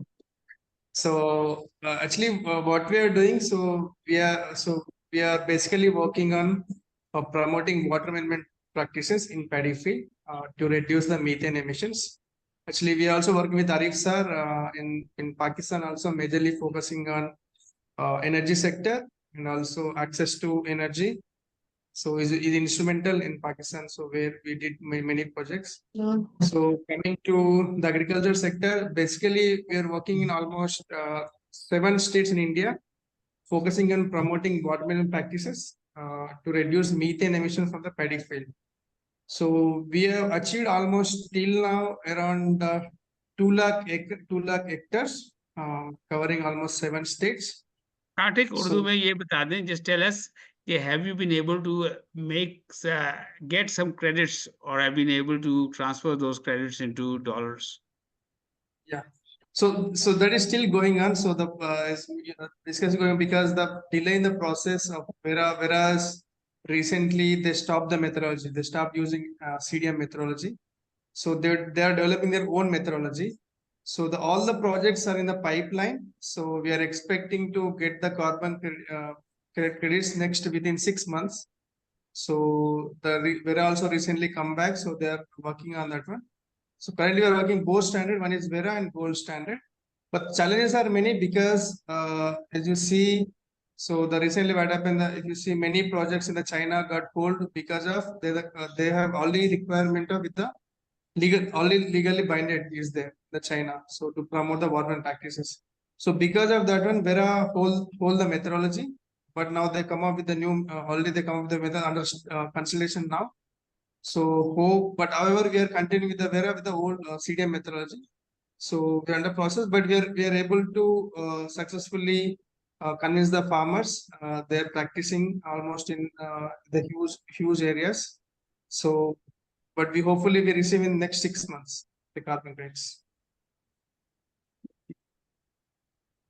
Thank you so much. अच्छा जी, अलाउद्दीन साहब आप उसको उर्दू में बताना चाहेंगे और थोड़ा ये प्रोसेस बता दें कि तरीका क्या होगा, चूँकि ये ज़िम्मेदारों को ये भी नहीं पता होगा कि जी क्या मैंने कार्बन क्रेडिट के आगे बैंक जो है बैंक से लेने हैं, किसी ने वे ज़मीन पे आना है, क्या प्रोसेस होगा, कौन एजेंसी होगी, उसकी ओनरशिप क्या होगी, ठीक है जी, वो कितने साल बेच सकता है, तो ये ज़रा Okay. थोड़ा सा आप स्टेप्स थोड़ा सा बता देखिए, दीजिए। अच्छी बात है कि कार्बन क्रेडिट्स का जो है, क्योंकि छोटे प्रोजेक्ट से हम नहीं समझते कि फार्मर्स को इस कॉम्प्लिकेशंस के अंदर पड़ना हो, लेकिन होता क्या है, पूरा प्रोसेस मैं आपको बता देता हूँ। इस तरह होता है, जब भी आपका कोई प्रोजेक्ट होता है और आप समझते हैं उसके लिए आपने कार्बन क्रेडिट्स लेने हैं, लेट अस से कि आपने सोलर ट्यूबवेल्स के लेने हैं या आपने ड्रिप इरिगेशन के लेने हैं या फॉरेस्टेशन के प्लांटेशन के लेने हैं। तो सबसे पहले आप उसका एक पिन बनाते हैं, प्रोजेक्ट इन्फॉर्मेशन नोट, और उस पिन बनाने के बाद नेक्स्ट स्टेप है, एक और डॉक्यूमेंट बनाते हैं, प्रोजेक्ट डिजाइन डॉक्यूमेंट। और ये दोनों डॉक्यूमेंट्स जो हैं वो आप शेयर करते हैं लोगों के साथ। जो भी रजिस्ट्रीज फर्क हैं, जिस तरह उन्होंने बताया, वेरा की एक रजिस्ट्री है, उसमें रजिस्टर कराना होता है अपने आप को, प्रोजेक्ट को। तो वहां से एक मेथोडोलॉजी चूज करते हैं और उस मेथोडोलॉजी का मकसद ये होता है कि आप और वो रजिस्ट्रेशन वाले जो हैं एक ही बेस के ऊपर आ जाएं। वो आपको बताएंगे जी हम किस तरह आके आपको चेक करेंगे, किस बेसिस के ऊपर हम देखेंगे कि आपने कितने कार्बन क्रेडिट्स बचाए हैं या कितना एमिशन रिडक्शन की है, कितने टन की एमिशन रिडक्शन हुई है, और किस तरीके से करेंगे। हमारे जो ऑडिटर्स आएंगे वो क्या चीज़ देखेंगे और आपने किस किस्म का डेटा लेके रखना है। उसके बाद एक और प्रोसेस होता है जिसके अंदर हम स्टेक होल्डर कंसल्टेशन कहते हैं, कि आपकी इस एक्टिविटी की वजह से कोई नेगेटिव इम्पैक्ट तो नहीं हो रहा, किसी को इतराज़ तो नहीं है। अगर आप जंगल लगा रहे हैं तो जंगल जो है उसके आपका पड़ोसी जो है उससे पे इतराज़ तो नहीं कर रहा। तो स्टेक होल्डर कंसल्टेशन के ऊपर अगर किसी के इतराज़ात हैं तो वो दूर करने होते हैं। फिर इस चीज़ को हम वेबसाइट पे डाल देते हैं, यूएन की वेबसाइट होती है, उसके ऊपर जितने लोगों ने क्रिटिसाइज़ करना होता है या फेवर करना होता है वो सारे कमेंट्स आ जाते हैं। उसके बाद हम जनाब अली ये आपका प्रोजेक्ट शुरू हो जाता है और उस दिन से जितनी इमिशन रिडक्शन हो रही होती है वो हमने कैलकुलेट करनी होती है। आम तौर पे आप साल या 1.5 साल या 2 साल वेट करते हैं, क्योंकि आपको फॉरेन कंसल्टेंट्स या फॉरेन ऑडिटर्स बुलाने होते हैं जो आके आपको वेरीफाई करते हैं कि जी यस, जो कुछ आपने वैलिडेशन स्टेज के ऊपर जो मेथोडोलॉजी अडॉप्ट की थी उस बेसिस के ऊपर आज हम वेरीफाई कर रहे हैं कि आपका इतनी एमिशन रिडक्शन हो गई है। जब वो एमिशन रिडक्शन हो जाती है based on the data that has been presented to them, तो वो फिर उस रजिस्ट्री को जाके बताते हैं कि जी इन्होंने जो क्लेम किया है उसका 80% सही है या 90% सही है या 10% सही है। उतने क्रेडिट्स आपके नाम लिखे जाते हैं, फिर आप इश्योरेंस वगैरह करा लेते हैं। अब ये सारा प्रोसेस किसी इंडिविजुअल फार्मर को करने के लिए एक्सपेंसिव पड़ता है। 50 मेगावाट 100 मेगावाट का विंड और सोलर जो है उनके लिए तो चलो वाइबल है, लेकिन जिस आदमी ने 20 दरख्त लगाए हुए हैं या 200 दरख्त लगाए हुए हैं सिर्फ, उनके लिए ये वाइबल नहीं है। तो इसके लिए हमारे जैसे कंसल्टेंट्स आते हैं और हम कहते हैं कि जी हमने 20 दरख्त आपके ले लिए हैं, 20 दरख्त हमने आरिफ गोहीर साहब के ले लिए हैं, 20 दरख्त हाजी मोहम्मद साहब के ले लिए हैं, मिला के हमारे पास 1 लाख दरख्त हो गया है। उसको हमने बंडल करके एक प्रोजेक्ट बना लिया। हमारी जिम्मेदारी है कि किस तरह हम इसको कौन सी मेथडोलॉजी अडॉप्ट करेंगे। हमारी जिम्मेदारी है कि किस तरह हम सेटिस्फाई करेंगे ऑडिटर्स को। हमारी जिम्मेदारी है किस तरह इसकी वेरिफिकेशन कराएंगे। हमारी जिम्मेदारी है इश्योरेंस कराएंगे, और उसके बाद हम आपको लाके आपके क्रेडिट्स, क्योंकि आपका दरख्त है, क्योंकि आपका ट्यूबवेल है, ये क्रेडिट्स आपके होंगे, हम आपको लाके ये दे देंगे। जब आपको क्रेडिट्स मिल जाएंगे तो उसका एक परसेंटेज आप हमको एज हमारी फीस दे देंगे, और अगर आपको क्रेडिट्स नहीं मिलेंगे आप हमको कुछ भी नहीं देंगे। अगर आप इंडिविजुअली ये प्रोजेक्ट फॉलो करना चाहते हैं, वी विल बी हैप्पी कि आपका we will hold your hand, आपका हाथ पकड़ के हम इस सारे प्रोसेस के थ्रू आपको ले जाएंगे। लेकिन आपको हर स्टेज के ऊपर ना सिर्फ आपका ध्यान बटेगा, उस तरफ काम करेंगे, आपका खर्चा भी होगा। तो अगर हमने एक किस्म का आपको एक मैकेनिज्म दिया है जिसके अंदर विन विन सिचुएशन है, कि अगर तो आपको क्रेडिट्स मिलते हैं तो आप उसमें से कुछ हमसे शेयर करते हैं, नहीं मिलते तो आपका कोई नुकसान नहीं होता।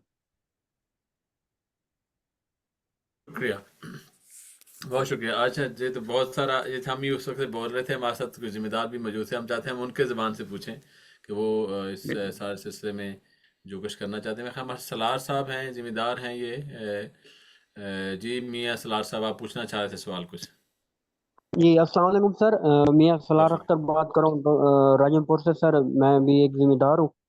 ये मैंने लिए सर, बहुत इंफॉर्मेटिव है ये सेशन। आज मैं आपके लिए दुआ कहूँ कि अल्लाह ताला आपको कामयाबी दे, साबिक और आरिफ साहब को और अलाउद्दीन साहब को। मेरा सवाल ये है कि सर, ये जो कार्बन एमिशन है, ये जो हो रही है, अगर हम इस कार्बन एमिशन को कम करने के लिए हर यानी कि इंसान को और पूरे पाकिस्तान को यानी कि आगे बढ़ना चाहिए।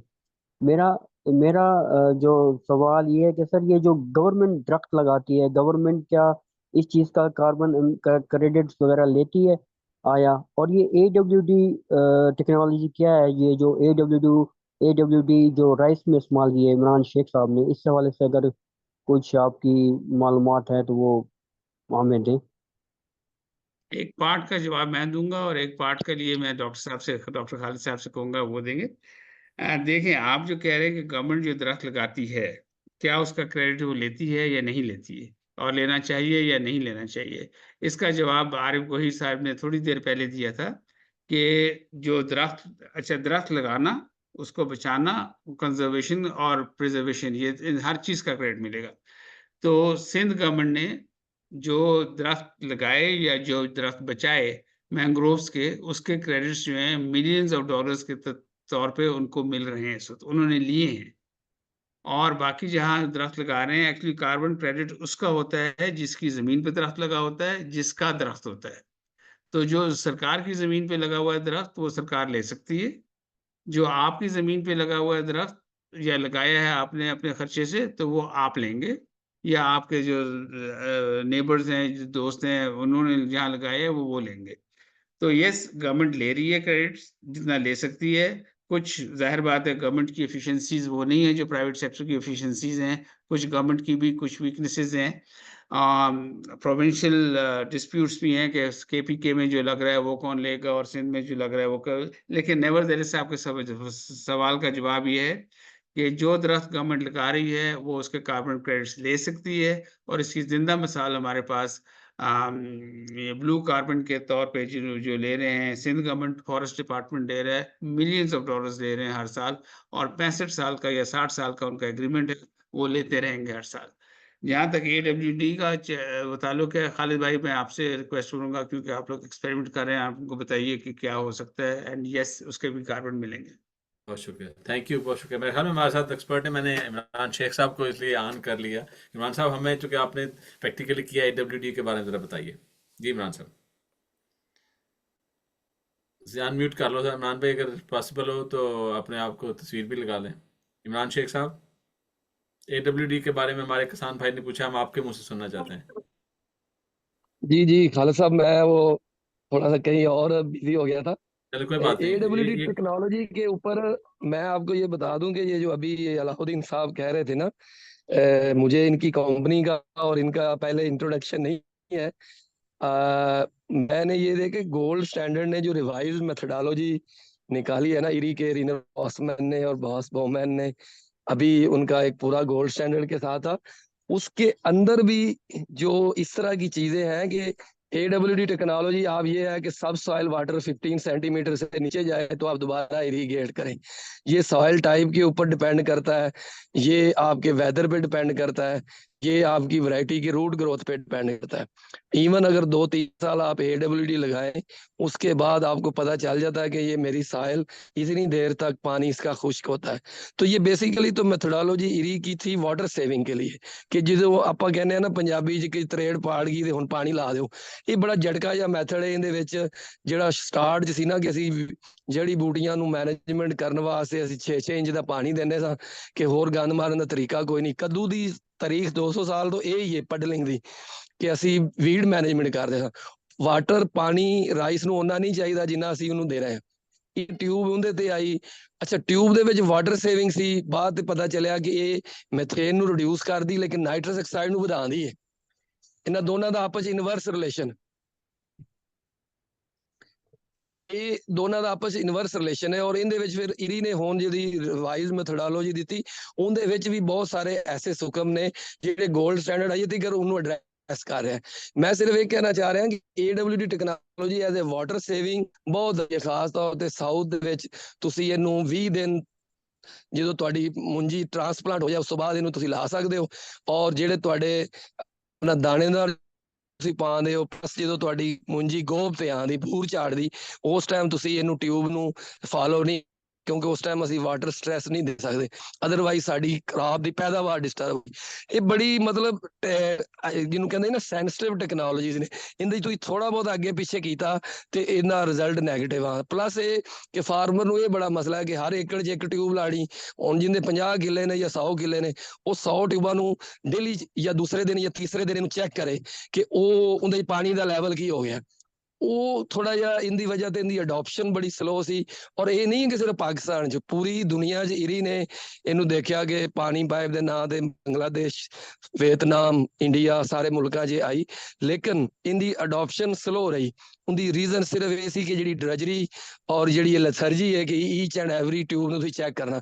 ਹੁਣ ਅਸੀਂ ਇਹਦੇ ਤੇ ਕੰਮ ਕੀਤਾ ਕਿ ਅਸੀਂ ਇਹਨਾਂ ਨੂੰ ਸੈਂਸਰ ਵੀ ਲਗਾਇਆ ਹੈ, ਲੇਕਿਨ ਸਟਿਲ ਇਹ ਕਿ ਸਾਡਾ ਫਾਰਮਰ ਛੋਟਾ ਜਿਹੜਾ ਹੈ ਨਾ ਉਹ ਇੰਨਾ GPS ਕਨੈਕਟਡ ਜਾਂ ਉਹ ਇਸ ਲੈਵਲ ਤੇ ਨਹੀਂ ਹੈ ਹਾਈਫਾਈ ਜਿੰਨਾ ਅਸੀਂ ਇੰਡੋਰ ਪ੍ਰੈਜੈਂਟੇਸ਼ਨ ਜੋ ਉਹਨੂੰ ਸ਼ੋਅ ਕਰਨੇ ਆ ਕਿ ਜੀ ਉਹ ਘਰ ਬੈਠਾ ਹੀ ਐਪ ਚਲਾਵੇਗਾ ਤੇ ਉਧਰ ਸੋਲਰ ਚੱਲ ਜਾਏਗਾ, ਸੋਲਰ ਤੋਂ ਬਾਅਦ ਟਿਊਬਵੈਲ ਚੱਲ ਜਾਏਗਾ, ਟਿਊਬਵੈਲ ਤੋਂ ਬਾਅਦ ਜਨਾਬ ਜਦੋਂ ਕਹੇਗਾ ਬੰਦ ਹੋ ਜਾਏਗਾ। ਸਾਡੇ ਉਹਨਾਂ ਨੇ ਜਨਰੇ ਮਾਰੇ ਹੁੰਦੇ ਨੇ ਟਰਾਂਸਫਾਰਮਰਾਂ ਨੂੰ ਤੇ ਪੰਪ ਨੂੰ ਕਿ ਪਤਾ लगता रात ਨੂੰ पंप चो आगे लै गया कोई, बाद तारा चोरी हुई है। मतलब ये सारे वो एड्रेस मसले हैं जिन तक हमने जिनके हल अभी सोचने हैं। तो AWT टेक्नोलॉजी वाटर सेविंग पे अच्छी है, लेकिन इसके ऊपर अभी तक पाकिस्तान में एज ए मिथेन रिडक्शन के ऊपर लोकली काम नहीं हुआ। अभी ये ADB इस पे कर रहा है, लेकिन वो साइंटिफिक स्टडी से पहले नहीं हुई। हर एक ने इसको ट्यूब को लगाया वाटर सेविंग के लिए। मिथेन रिडक्शन पाकिस्तान में इसकी कितनी होती है, नाइट्रस ऑक्साइड कितनी बढ़ती है, और सबसे बड़ी बात अगर आपकी खादों की इफादियत इससे कम होती है तो फार्मर इसको अडॉप्ट नहीं करेगा। वो जो अलादीन साहब ने कहा कि अगर एनवायरमेंट भी प्रोटेक्ट करना है, लेकिन सबसे पहले फार्मर ने अपने आप को भी प्रोटेक्ट करना है। जिसने मकई में जिसका बुरा हाल हुआ, गंदम में बुरा हाल हुआ, आगे मुंजी में हालात ये हैं कि हाइब्रिड सब ने लगाया, वो हाइब्रिड जाना इतना कहाँ है, वो बहुत सारे इश्यूज हैं। गलत पैदा होने का खतरा है हमें। हमारे आज भी ऑर्डर जो है वो 11-21 कायनात के सुपर के। तो ये सारी चीजें विजिबिलिटी जो है वो फार्मर तक जाना चाहिए। अदरवाइज आपको समझ है कि कनोला में क्या हाल हुआ, सनफ्लावर में फार्मर का क्या हाल हुआ, मूंगी में क्या हुआ। तो ये सारी चीजें हैं कि एक दफा आपने हाइप क्रिएट की, सारे उस पे आ गए, उन दोबारा सारे बेचारे रुल गए। That's all. शुक्रिया इमरान भाई, आपने AWT ਦਾ ਉਹਦੇ ਜੋ ਫਸਲਾਂ ਦੇ ਇੰਟਰਵੈਂਸ਼ਨ ਨੇ ਇਹਨਾਂ ਤੇ ਇਕਲਾਦਾ ਫਿਰ ਅਸੀਂ ਬੈਠਕ ਕਰਾਂਗੇ। ਕਾਫੀ ਲੇਟ ਅਸੀਂ ਰੋਕ ਕੇ ਰੱਖਿਆ, तो now the time is very time short हो गया। जमीर साहब जी आप साहब आपसे पूछना चाहें। जी आपकी तरफ से मैं आना चाह रहा था। ये सलार आप जाने से पहले की एक मैसेज थानू की मैसेज दे जाओ कि की मैसेज की करे जिम्मेदार, ठीक है, छोटा जिम्मेदार। मैं पहले तो एक मैं ये बताना चाहता हूँ कि भाई ने ये पूछा था जी कि हम अपने जो इतने अफॉरेस्टेशन के प्रोजेक्ट्स लगा रहे हैं उनके कार्बन क्रेडिट्स ले रहे हैं, तो सवाए जो हमारा डेल्टा ब्लू का मैंग्रोव्स का प्रोजेक्ट है उसके अलावा हम किसी के क्रेडिट्स नहीं ले रहे हैं जो मैसिव हमने अफॉरेस्टेशन की है। गवर्नमेंट, मैं इस गुफ्तगू को किसी और नहज पे लेके जाना नहीं चाहता, लेकिन इसमें बड़ी ट्रिकी चीज़ें होती हैं कि कौन से क्रेडिट्स हैं जो आपने एज ए क्रेडिट्स लेने हैं और कौन से चीज़ें जो मिशंस रिडक्शंस हैं जो आपने नेशनल एफर्ट्स के तौर पर इंटरनेशनल एरिना में शो करनी है। अलाउद्दीन साहब मेरा पॉइंट समझ गए होंगे। तो पाकिस्तान ने जो 10 बिलियन ट्री सुनामी लगाया या जितनी अपस्केल ग्रीन पाकिस्तान प्रोग्राम लगाया, पाकिस्तान का ये ख्याल है, गवर्नमेंट ऑफ पाकिस्तान का, कि these are our contributions towards NDCs, जो नेशनली डिटरमिन्ड कंट्रीब्यूशंस हमने दी हैं उसके ऊपर जो है। तो गवर्नमेंट ने अभी तक तो जितने 3.92 बिलियन दरख्त लगाए हैं उसके ऊपर तो कोई ऐसा कार्बन क्रेडिट्स का प्रोजेक्ट जो है वो अभी तक नहीं बनाया। हाँ, जो फ्यूचर में जो अफॉरेस्टेशन करने जा रही है गवर्नमेंट, उसको हम जरूर इस हवाले से देखते हैं, क्योंकि एक सक्सेसफुल मॉडल जो है वो डेल्टा ब्लू वाला हमारे पास है, और अभी बहुत सारे कंट्रीज हमारे पास आ रहे हैं स्पेशली फॉर द मैंग्रोव, क्योंकि मैंग्रोव के कार्बन क्रेडिट का रेट जो है वो सबसे ज्यादा है। So this is it. तो मेरा जो की मैसेज होगा वो फार्मर्स के लिए ये होगा कि this is an opportunity for the farmers, लेकिन हमारी लैंड होल्डिंग्स इतनी स्मॉल है कि one individual farmer can't do anything. अकेला फार्मर एक फार्मर नहीं कर सकता। हमें अपने रिसोर्सेज को, अपनी एफर्ट्स को पूल करना है और उस पूल का एक इम्पैक्ट शो करना है, क्योंकि जो प्रोसेसेस हैं वैलिडेशन के, ट्रांसपेरेंसी के, दीज आर वेरी टीडियस।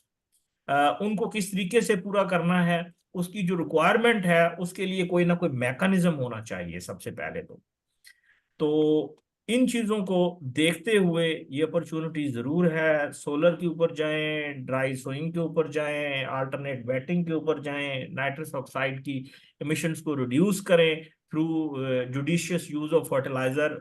अपना पैसा भी बचाएं, अपनी मेहनत भी बचाएं, अपना पानी भी बचाएं और गैसेस को भी रिड्यूस करें। लेकिन ये एक दिन का, जैसे इमरान शेख ने कहा, कि काम नहीं है और it's not a simple process. ये तो अभी एक शुरुआत है इस डिस्कशन की मेरी नज़र में, और we have to go miles. जी खालिद सर। शुक्रिया डॉक्टर साहब। ये कहते हैं कि पहला कतरा ही बारिश का जो है ना वो स्टार्ट होता है, तो हम स्टार्ट नहीं करेंगे तो it's never late than ever. ठीक है जी, तो आज हमें शुरू तो लेना है। ठीक है, अगर हमने पहले नहीं स्टेप लिया तो आज ये जो जिम्मेदारों के साथ ये डिस्कशन जो बैठक में, इसलिए हम कोई किस्म का भी सवाल पूछ सकता है, तो हम जो है ना बड़ा इसको रिलैक्स मोड रखते हैं। सिर्फ हम सपोर्ट करते होते हैं कि बीच में कोई पूछ लिया या कि दोबारा डिस्कशन को थोड़ा रोका। हाँ जी, कोई और सवाल है जाने से पहले? कुछ बहुत क्योंकि हम जिम्मेदारों को बहुत ये उन्हीं की बैठक है, तो आज थोड़ा सा जो है ना ज़्यादा हमारे साइंसदानों की गुफ्तगू में चलेगी। हाँ जी, कोई और अहम सवाल हो फेसबुक से पूछा हमारे साथियों ने? जी हाँ जी। सर मेरे ख्याल से आप इसको अभी के लिए तो एंड करें, क्योंकि बहुत सारे सवाल हैं, बहुत सारे कमेंट्स हैं लोगों के, तो एक एक को डिस्कस करें तो बड़ा टाइम लगेगा। टाइम वैसे काफी हो गया है। अच्छा ठीक है, तो बहुत शुक्रिया। तो मेरे ख्याल में आज का फिर ये कहते हैं कि जो ये अलाउद्दीन क्लोजिंग साहब का आपकी तरफ चांस आते हैं, देंगे डॉक्टर साहब? आप प्लीज क्लोजिंग। जी जी, तो अभी जो हम कर सकते हैं अपनी मतलब जो एक चीज़ जो एक सावी क्लस्टर्स में काम करती है, हमने मतलब फार्मर्स के साथ 4 गांव 5 गांव इकट्ठे हैं, तो वहाँ पर मेक मतलब पॉसिबिलिटी हो सकती है कि हमको ऐसे छोटे छोटे इंटरवेंशन करें जिसका फ़ायदा हो सकता है। और इसके बारे में थोड़ा सा बताइए अलाउद्दीन साहब, और फिर फाइनल करके आज की इस बैठक को रोकते हैं और फिर इंशाल्लाह अभी दोबारा रखेंगे। बहुत शुक्रिया जी। पहले तो मैं आप सबका शुक्रिया अदा करना चाहता हूँ और आरिफ गौहर साहब की बात को आगे लेके चलना चाहता हूँ कि स्मॉल फार्मर के बस की बात नहीं है कि पूरा प्रोसेस, और क्योंकि एक फार्मर जो है 5 टेक्नोलॉजीज यूज कर रहा होता है, कभी drip irrigation, solar, tubewells, plantation, zero levelling, तो वो 5 प्रोजेक्ट्स नहीं रजिस्टर करा सकता। और उसकी कॉस्ट भी ज़्यादा है और उसकी अंडरस्टैंडिंग भी ज़्यादा है और कॉम्प्लिकेशंस भी ज़्यादा हैं, और आरिफ साहब को तो पता है हर साल रूल्स चेंज हो जाते हैं। इमरान साहब ने बताया कि स्टैंडर्ड्स और मेथडोलॉजीज चेंज हो जाती हैं। जो मैं आज जो एक पॉइंट मैं अपने अपने फार्मर्स को बताना चाहता हूँ कि हमने कुछ प्रोजेक्ट्स रजिस्टर कराए हुए हैं जिसके अंदर सोलराइजेशन है, और वो सोलर चाहे सोलर ट्यूबवेल का हो, चाहे आपके घर की छत के ऊपर सोलर लगा हुआ हो, चाहे आपका नेट मीटरिंग का सोलर हो, वो सारे उसके अंदर हमने रजिस्टर कराया हुआ है। इसी तरह हमने फॉरेस्टेशन के कुछ प्रोजेक्ट्स रजिस्टर कराए हुए हैं और ड्रिप इरिगेशन के अभी हम रजिस्टर करा रहे हैं। उसका अगर कोई आदमी हिस्सा बनना चाहता है तो बगैर सोचे समझे वो हमारे साथ आ सकता है, और हम उसको इस चीज़ की गारंटी कर सकते हैं कि अगर कार्बन क्रेडिट्स मिलते हैं तो वो उनके होंगे, उसमें से हम कुछ देंगे। उनका ना कोई खर्चा होगा, ना कोई एफर्ट होगा, बट वो हमको मॉनिटर करते रहेंगे। तो अगर हमारे प्रोजेक्ट्स जो हैं वो जानना चाहते हैं तो मैं खालिद साहब को अपने प्रोजेक्ट सारे ब्रीफ कर दूँगा, वो अपने टीम के साथ शेयर करेंगे। जो उसको उसके हिस्सा बनना चाहता है, most welcome at any time. सिर्फ एक चीज़ है कि जिन्होंने आने वाले दिनों में प्रोजेक्ट्स लगाने हैं उसका तो कोई मसला ही नहीं है, लेकिन जिन्होंने 2021, 22, 23 में कर लिए हैं प्रोजेक्ट्स और वो उसका क्रेडिट लेना चाहते हैं, उनको जरा जल्दी करना पड़ेगा। Thank you. एक आप सब एक तारीख भी आपने कही थी कि जो हमने रजिस्टर कराने का 30 30 जून से जून है। पहले हमको सिर्फ इंटीमेट करना है, सिर्फ इंटीमेट करना है कि, और उसके अंदर हमको ज्यादा इन्फॉर्मेशन नहीं चाहिए, सिर्फ ये इन्फॉर्मेशन चाहिए कि ये आपका प्रोजेक्ट है। लेट अस से अगर आपका ट्यूबवेल है कि जी 10 किलोवाट का ये ट्यूबवेल इस जगह पे लगा हुआ है, दैट इज इट। इससे ज्यादा हमको शुक्रिया। कुछ नहीं चाहिए। अगर वो हमको मिल जाएंगे, बाकी पेपर वर्क हम बाद में भी करते रहेंगे, लेकिन 30 तारीख से पहले कि ये आपका कोऑर्डिनेट्स हैं किसी जमीन के और इसके ऊपर 100 दरख्त लगे हुए हैं, कौन सा दरख्त लगा पॉपुलर का, दैट इज इट। बहुत अगर ये शुक्रिया। इंफॉर्मेशन हमारे पास आ जाए तो वो आप समझें कि आपने आप पाइपलाइन में डाल दिया अपने अपने उस प्रोजेक्ट को to that extent. Thank you. बहुत शुक्रिया। तो मैं इसी के साथ ये कंटिन्यू करते हैं कि इस सिलसिले में सावी कनाडा कार्बन के साथ मिलकर काम कर रही है। आप सावी के नंबर पे रब्ता कर लें, हमारी टीम्स हैं, क्लस्टर्स हैं, उनमें रब्ता कर लें जहाँ पर आप मौजूद हैं। तो यहाँ पर किसी ने पैसे आपसे नहीं मांगे, ना किसी को पैसे देने हैं। कोई सावी के नाम से पैसे मांगे तो मत दीजिएगा, ठीक है? सावी पैसे नहीं मांगती। ठीक है जी। तो वो हमारी चूँकि अगर वो एक ग्राटो जलेबी चल जाती है ना, तो वो एक नई ग्राटो और दूसरी ग्राटो बन के आना शुरू हो जाती है। तो हम ये हमारी तरफ से ये बहुत कैटेगोरिकली ऑनेस्ट और ट्रांसपेरेंट सिस्टम है कि आप अपने जो काम कर रहे हैं उनको बताएं, हम उसको फर्दर जो स्टेप्स हैं एवेलुएट करना है, उनकी इंफॉर्मेशन लेनी है, उसमें हमारी टीम आपकी हेल्प करेगी। तो मेरे ख्याल में भाई साहब आपकी तरफ वापस कि आप ज़रा रिपीट कर दीजिए नेक्स्ट स्टेप क्या होगा, कि आप दोबारा एक बैठक ऑर्गेनाइज कराएंगे? ओवर टू यू भाई साहब। Thank you. जी बहुत शुक्रिया सर। जी, सबसे पहले तो तमाम पार्टिसिपेंट्स का बहुत बहुत शुक्रिया जिन्होंने हमें जूम पे ज्वाइन किया और फेसबुक पे ज्वाइन किया।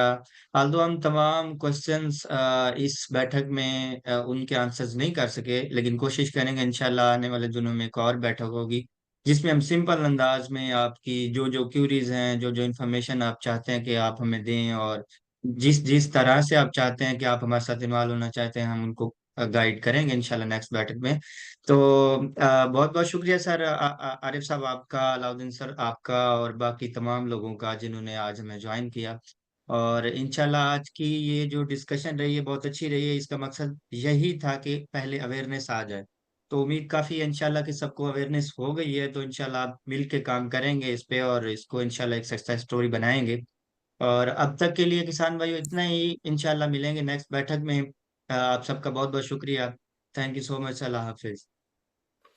बहुत शुक्रिया, जज़ाकल्लाह, thank you, thank you. Thank you everyone.